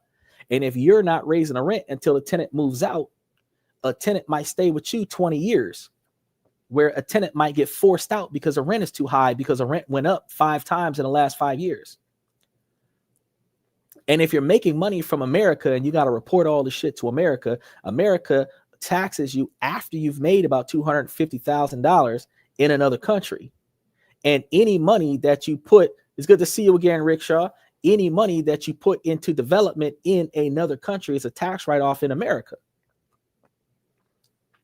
So if you're not greedy, in Portugal, you can get tax deductions and incentives in Portugal to build and generate revenue in Portugal, and then get some tax deductions from America, and all the stock options that you're getting paid from America is written off by the loss that you take from Portugal.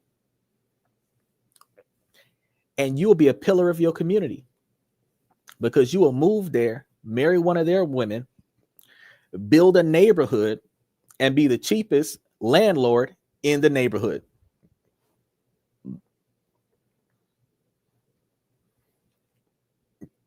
So while it's still affordable compared to the West, it's not the hidden gem it was 10 years ago. Rick says, my gym crush has a girlfriend.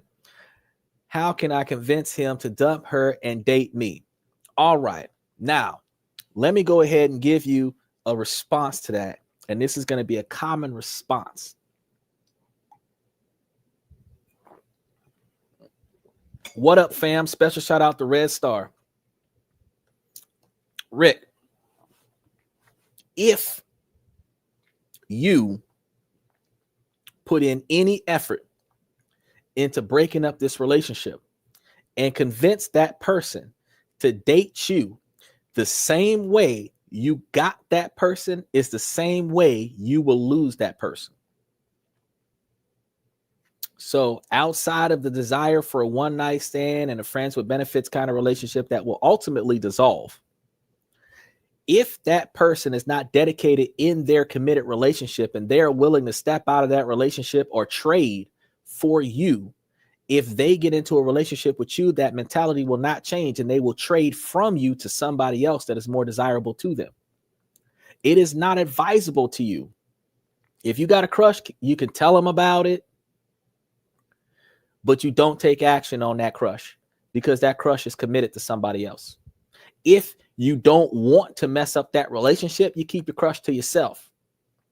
And then when your crush breaks up with their relationship, you let your crush know that you've had a crush on them this whole time and ask them for the opportunity to be the next one. But you're only going to have that discussion after your crush has recovered from the last relationship, because if you get into a relationship with your crush right after they break up with their ex, you are the rebound, and the rebound is not the last one. The rebound is the in-between from the last one and the next one. So do you really want to be the rebound by forcing them to break up? Because again, that's going to lead you to like friends with benefits, a few nights of sleepovers, a strictly physical relationship that will dwindle down very quickly. And the other person will have no emotional bond to you. They will have the emotional bond to their ex, always comparing you to their ex. And then by the time they get over their ex, they done broke up with you, and now they're dating somebody else. And you are the victim of misery, where they dump all of their baggage onto you, let you check the baggage, and they left without the baggage. But now you got more baggage looking for another person. Think about that. He said, you're right. Plus, I am not cool, so they would probably leave me shortly after anyways. You could be socially awkward. You could be different, but it doesn't mean that you're not cool.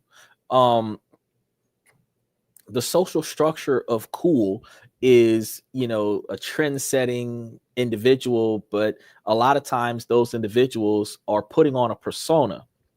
And who they are behind closed doors is not always who they are when they walk outside for society. And just because they have a lot of charisma does not mean that they're genuine. You might actually be genuine. And just because you are genuine, you may not flex to the entertainment of other people's bullshit.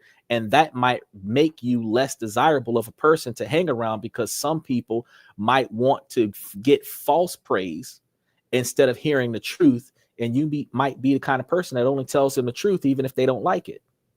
So don't assume that you're not cool and that people aren't going to want to stay with you just because you're going to tell them how it is. Just recognize that if the people that you are around are not meshing well with you, you need to find better people, because you are the product of the 5 people you spend the most time with. And if 3 of them ain't shit, then what does that make you? So you need to prioritize the people around you. If you're in a network of people that does not blend well with your objectives, you need to change your network out. So instead of having a bunch of people around you that you don't feel comfortable with, you need to have a bunch of people around you that wish you would never leave. That's how you look at things. He said, you are like a brilliant sorcerer or something. I really appreciate it. I do the best I can, but I'm telling you guys the honest to God truth. Queen asks, how do I ask a woman to go steady with me? Well, that's like a high school style question from an adult approach, because genuinely, we don't follow the trend of friendship before dating. It's either dating or rejection, which is identified as the friend zone. And no man should be in the friend zone. If you have romantic feelings for her, you want a long-term relationship with her, and she's not interested in that, you're not friends after that. If she rejects you, it's over. Y'all don't communicate after that. And she ain't circling back talking about I was wrong before. You had your chance. You walked out of this line. You're not getting another chance on this ride. It's not going to happen. Now, Sarah, our dating expert, and I think I got her information up here.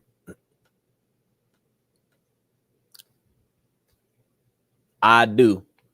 Sarah, our dating expert, had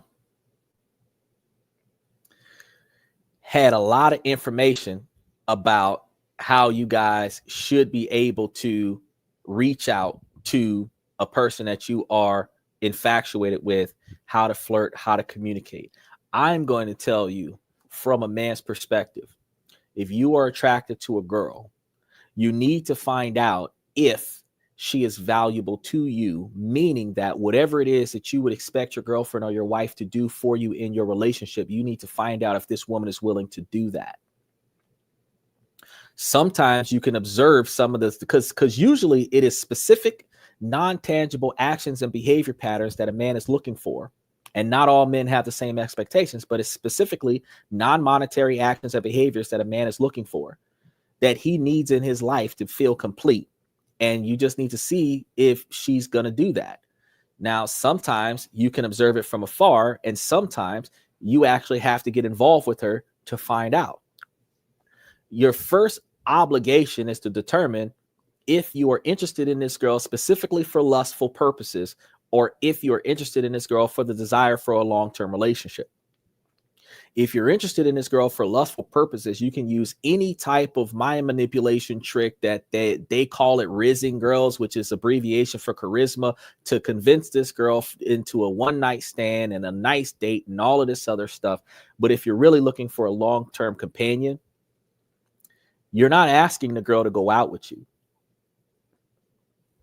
because that's asking her to be your girlfriend from first contact.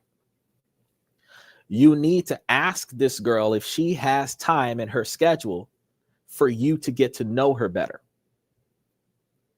That's what you want specifically, is to get to know her better. Now, if she don't have time for that, she's not interested in you. If she's interested in you, she will make time for that. It's not a Casanova style question. It's not a, did it hurt when you fell from the sky or anything like that. It's not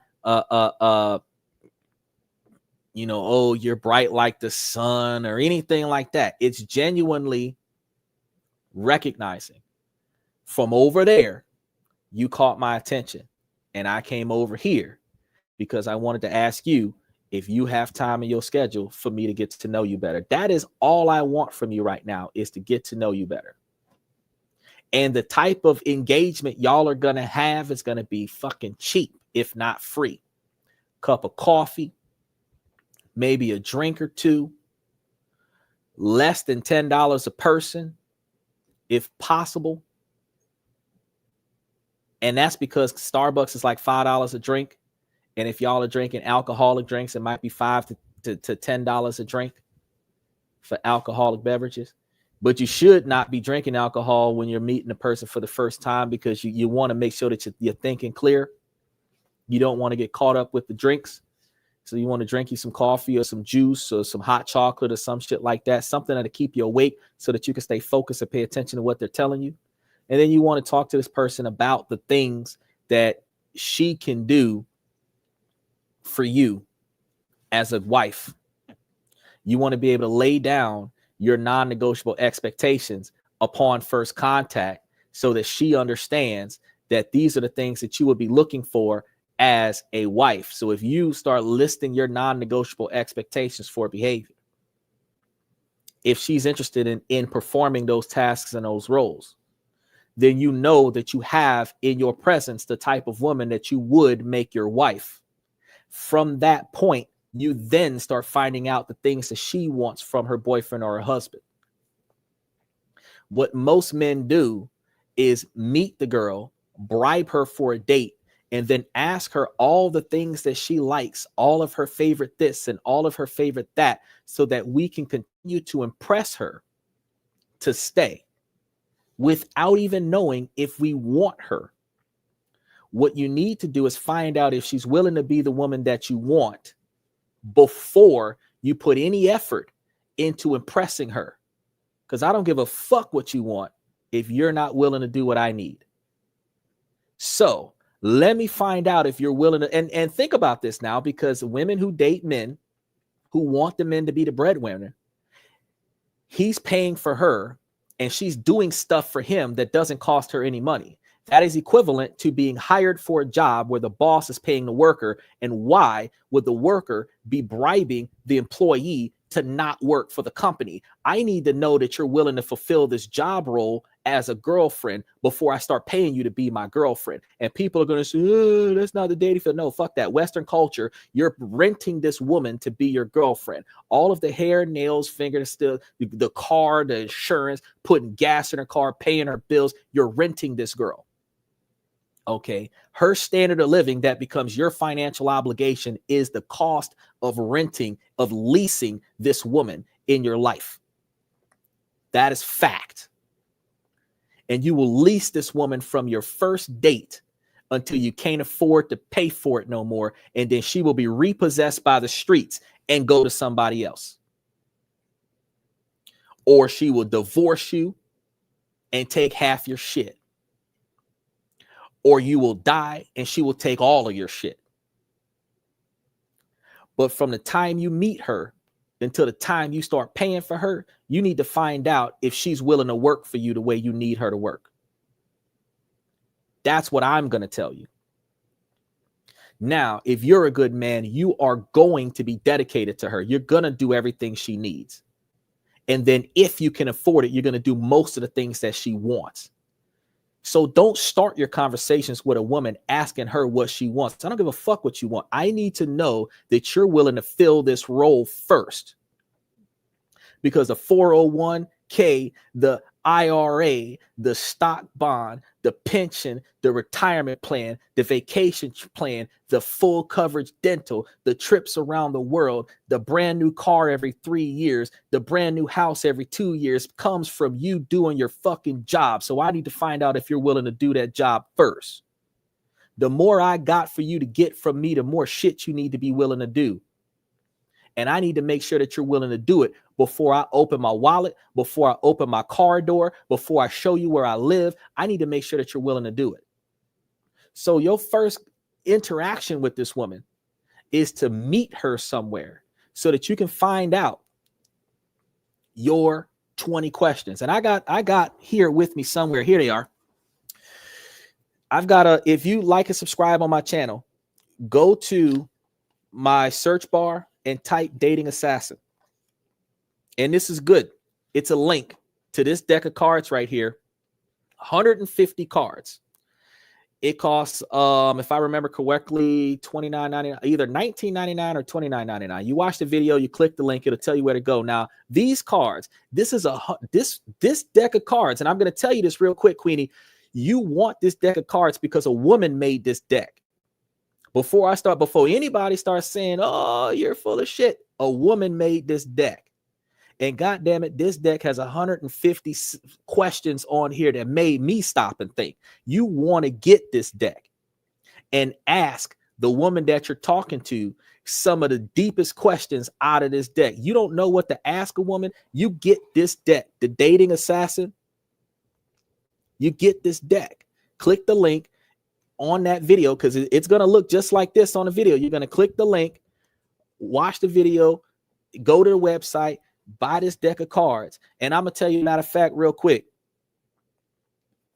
let me grab you some questions that are like some serious true to life questions, because they got some mild questions up here, like mild question: what do you like most about yourself? That's actually a pretty heartfelt question, but they've got some pretty in-depth questions. Hold on, let me go through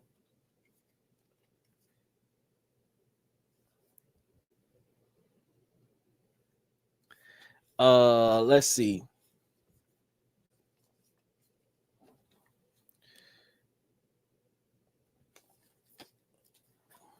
This is 150 of them. They had some. Hold on, here's a health question. Have you ever had your annual health checkup? Do you like people? Are you stingy?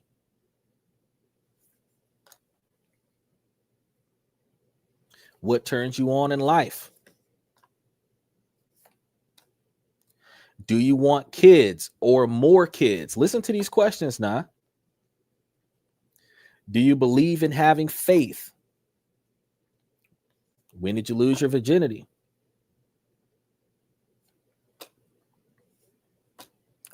Hold on, fellas. Were you ever a stripper? These are questions in this card deck, bro. What's the craziest thing you did that someone dared you to do? But they've got some more serious questions up here, like, where do you see yourself in 20 years? Are you the jealous type? What would you have liked to do but never accomplished? What God or spiritual being do you pray to? Right? Now I'm going through this deck of cards and I'm telling you, like, these are some serious questions in here. And do you have a job? Where's your next vacation spot? Do you spend a lot of time in church or spiritual centers? Do you have a relationship with your parents? That's a deep question. Do you have a relationship with your parents? Come on now.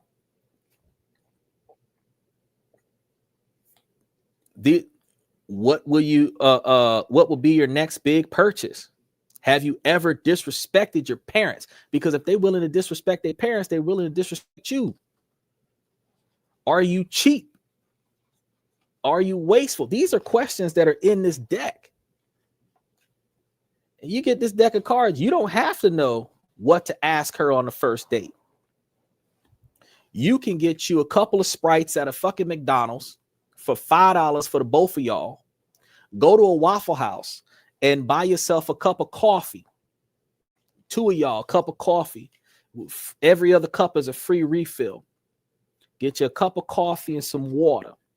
Go to the Waffle House, sit there and buy 2 cups of coffee, 2 cups of water, 2 Sprites, no ice, tall to-go cup.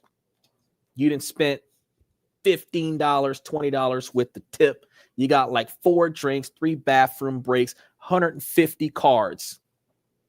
Ask them what's up. By the time you get through this deck, you know enough about this person to know that you want a second date with them. And this deck of cards is called Dating Assassin.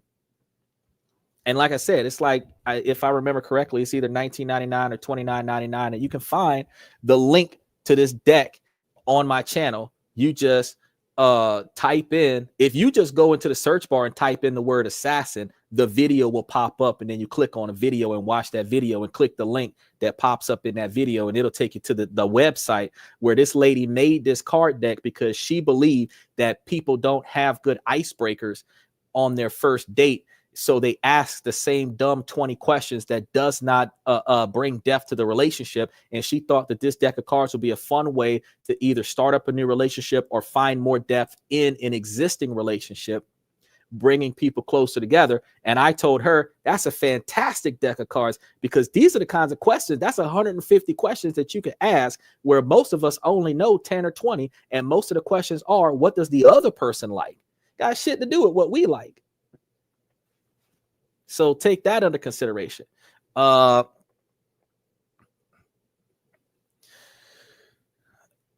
Fifi Forum, if you don't know what she wants, how do you know she wants you? Okay. I love this kind of question. I don't care if you want me if I don't want you.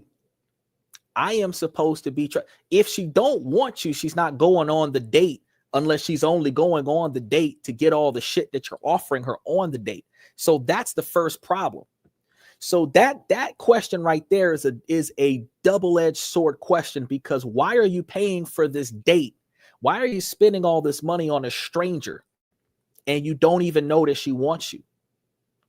If you're offering this girl a 5-star restaurant, steak and lobster, $150 a plate, she's eating better with you than she normally eats by herself.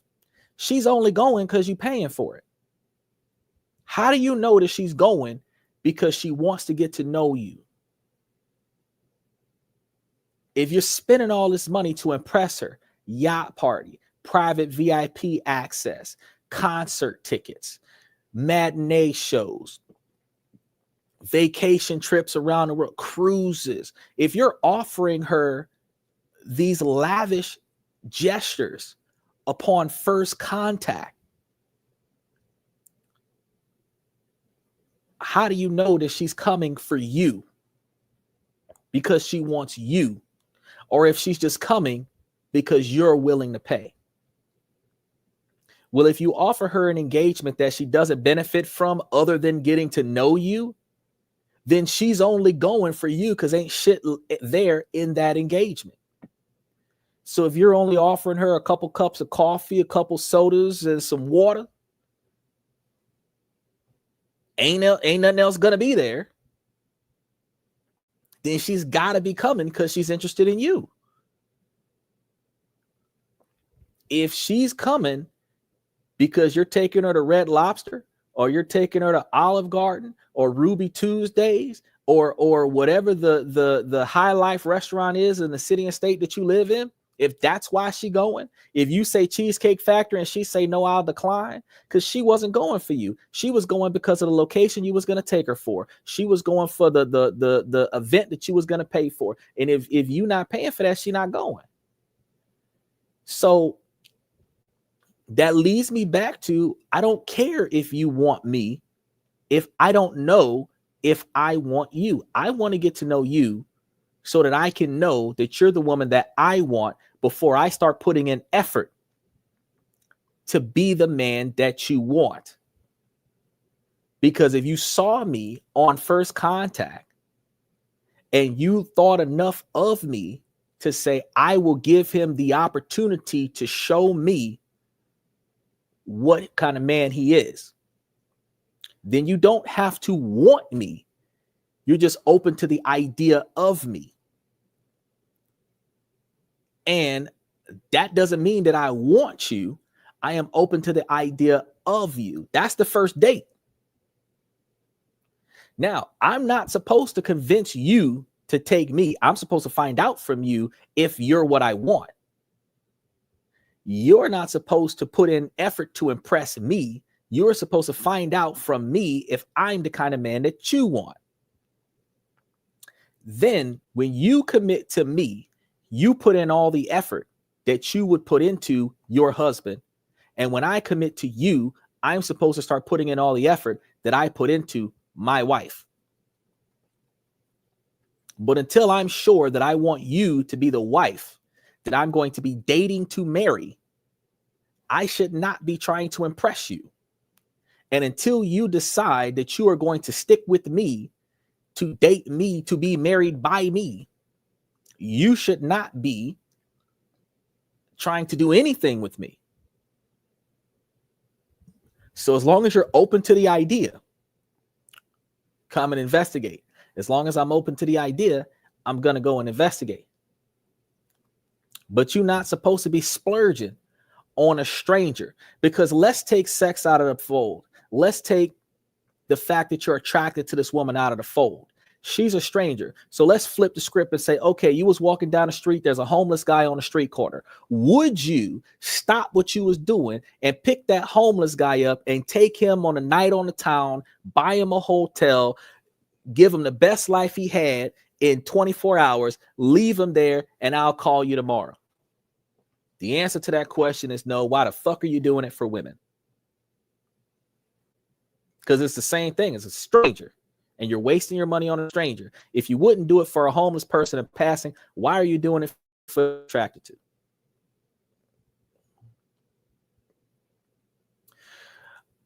This is a stupid question. What special shout out to Wild Monkey. Do you actually pull girls, or is this all hypothetical? Yes. Out of the girls that I communicate with, I determine which ones that I'm going to stay with and give a shot to, and I determine which ones that I'm not going to stay with and give a shot to. Men are going to have less interactions than women. Men are going to go on less dates than women. And the men that are out there actively dating, that are renting these women by spending all of this money on reserving high-class restaurants to take these women out on a date, are paying for 40, 50, 75, 100 first dates and not having a second date. The men that are dating these women for hookups are paying for 2 dates to get the hookup on the third date. Some can spend enough money on the first date to get the one night stand on the first date. Some look up and get a woman that doesn't require a lot of effort because she had an itch that needed to be scratched and you were available and you scratched it. But none of those are long-term commitments.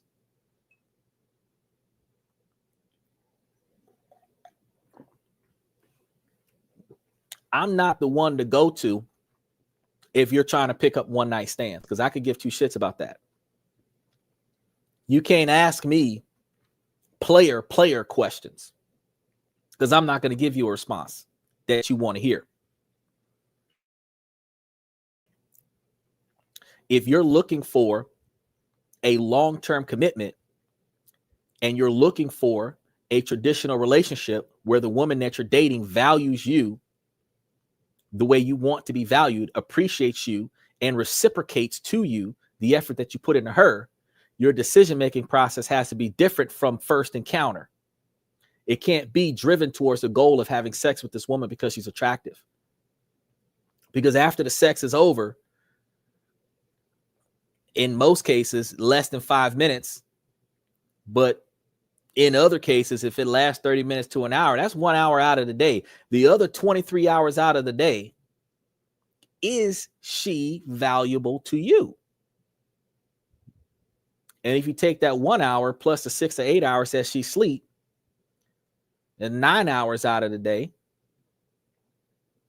the other 15 hours out of the day that she's awake, is she valuable to you? Or do you only have her there because of the sex?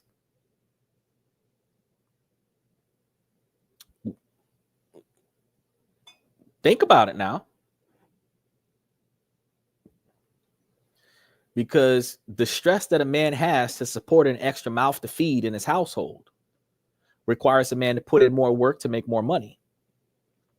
That man also has to be available to play Captain Save him when she does something she ain't supposed to be doing that negatively impacts unexpectedly his operation.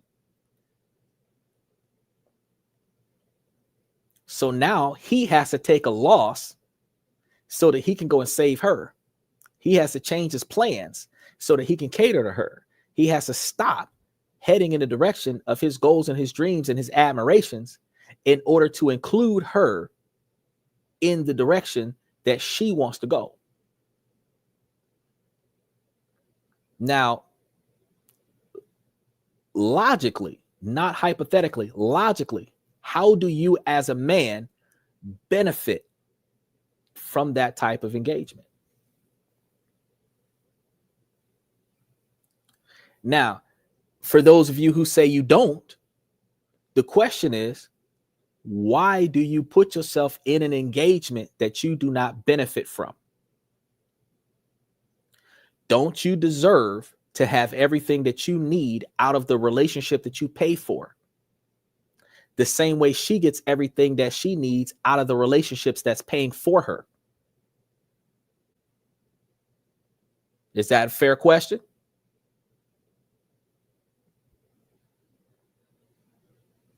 So, Monkey, what do you think?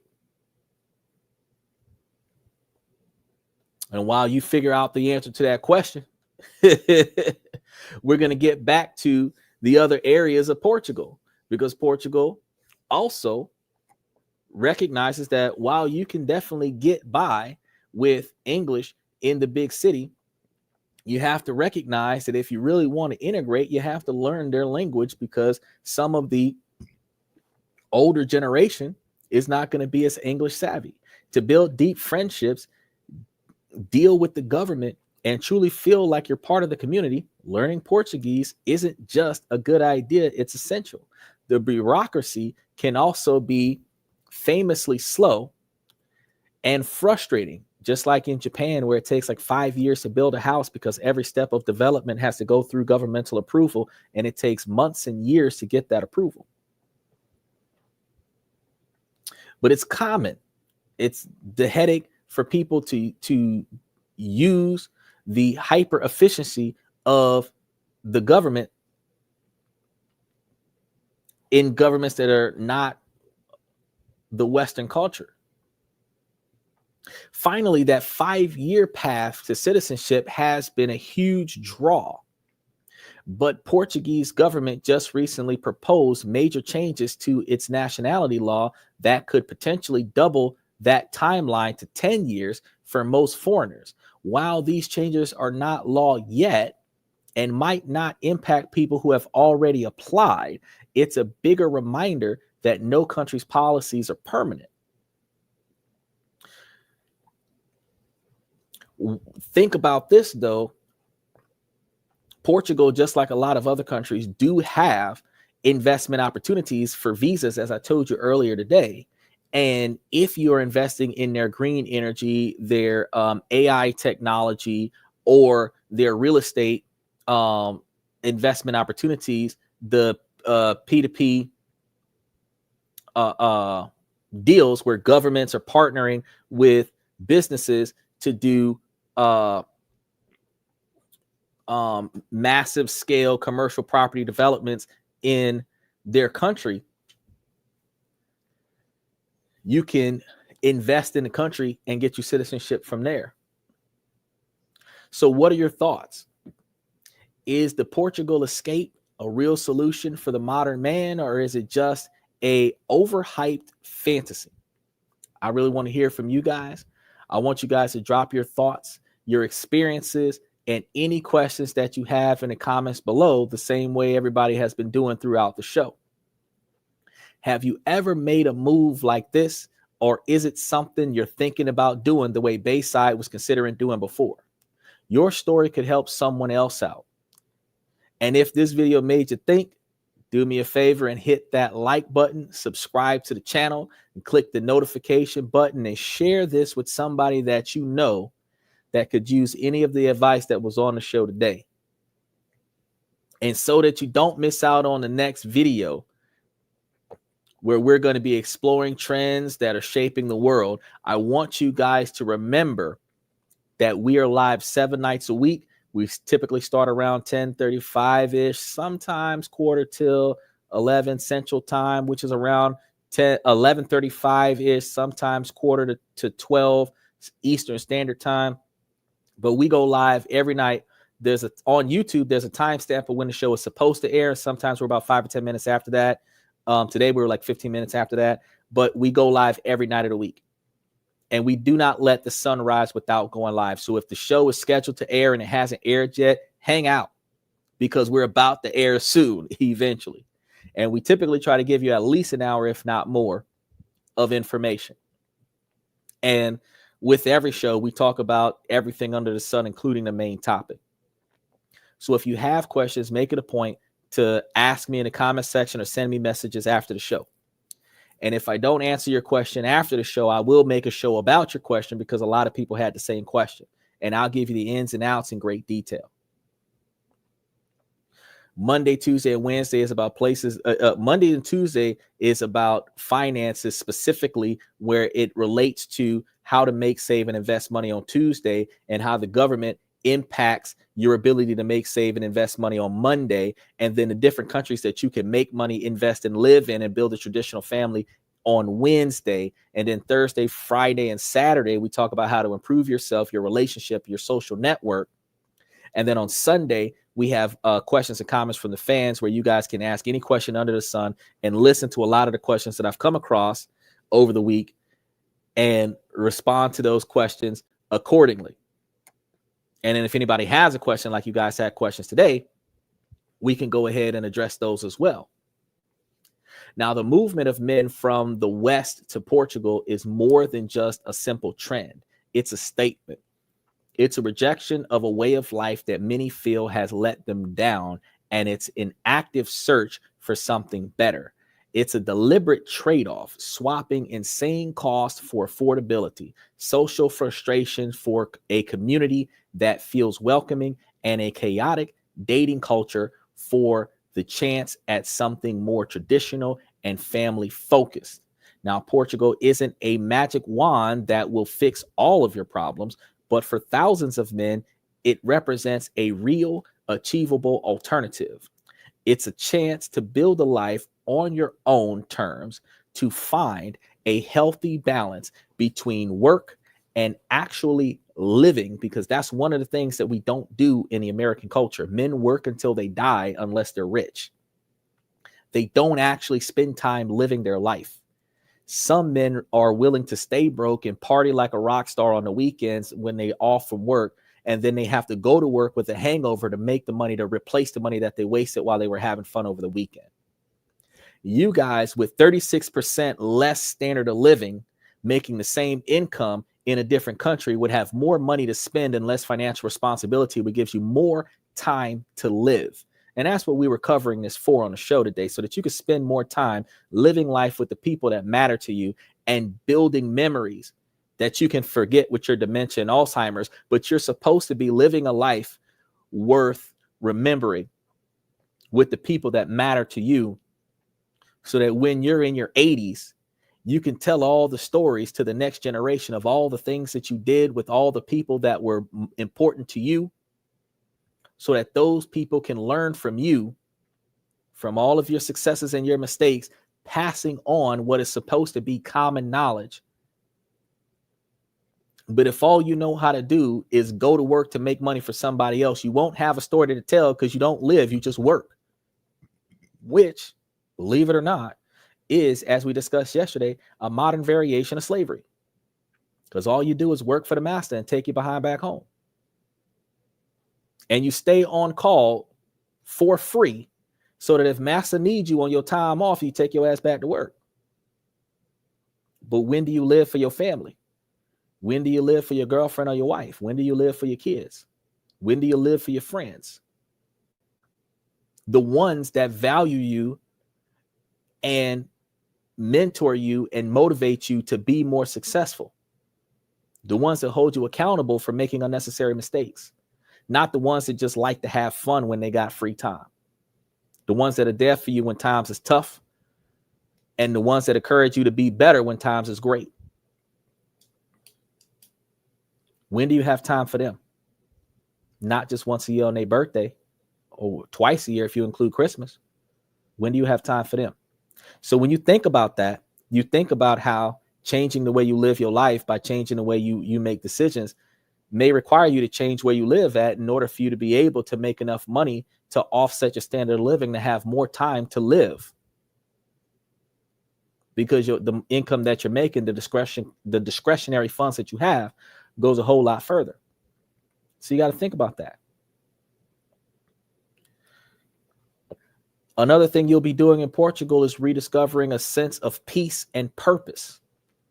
The West might be where they came from, but this growing wave of men in Portugal is a place where they are choosing to call home now.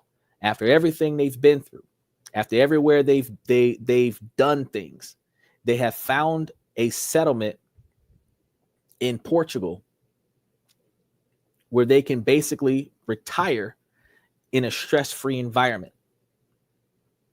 Well, I want you guys to really think about that.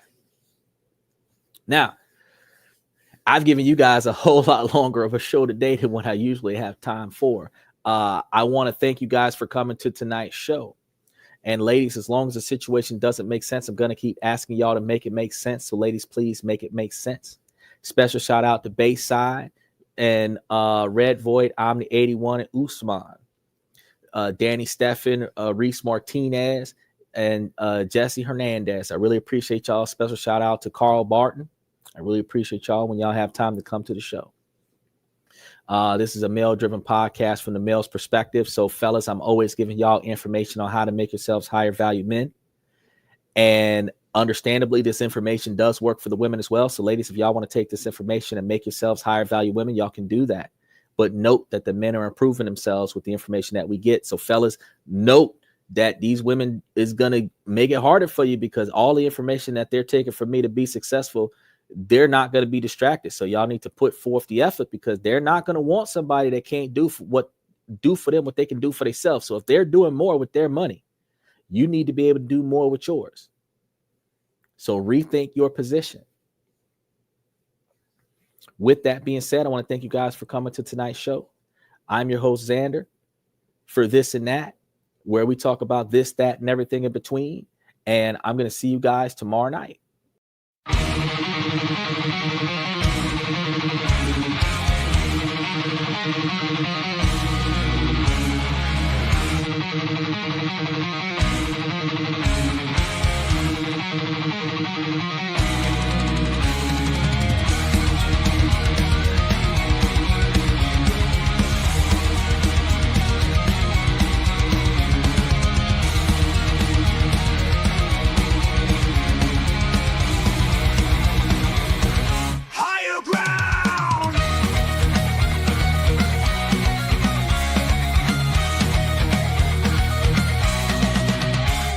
Chase validation, now I validate myself. Building inner strength, putting doubt upon the shelf. No more unnecessary drama, no more wasted time. Climbing higher, constantly making my own climb.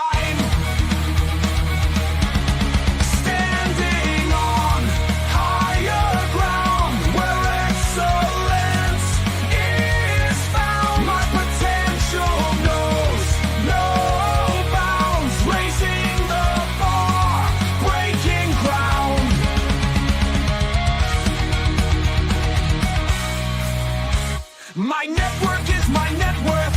Choose your company wise. Surround yourself with eagles, not with sheep.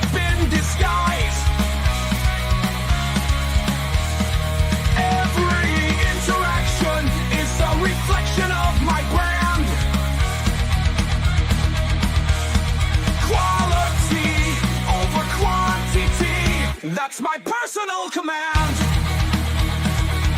I'm not mounted on higher ground where excellence is found. My potential knows no bounds, raising the bar, breaking ground.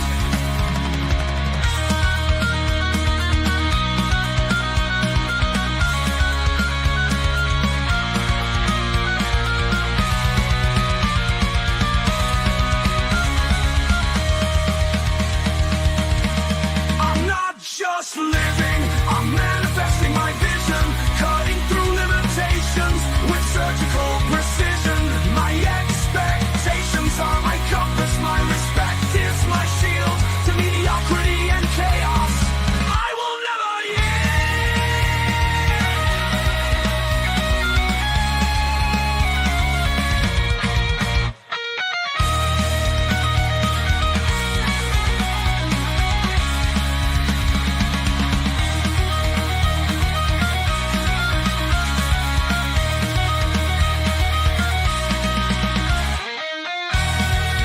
I'm not just living, I'm manifesting my vision, cutting through limitations with surgical precision. My expectations are my compass, my respect is my shield to mediocrity and chaos.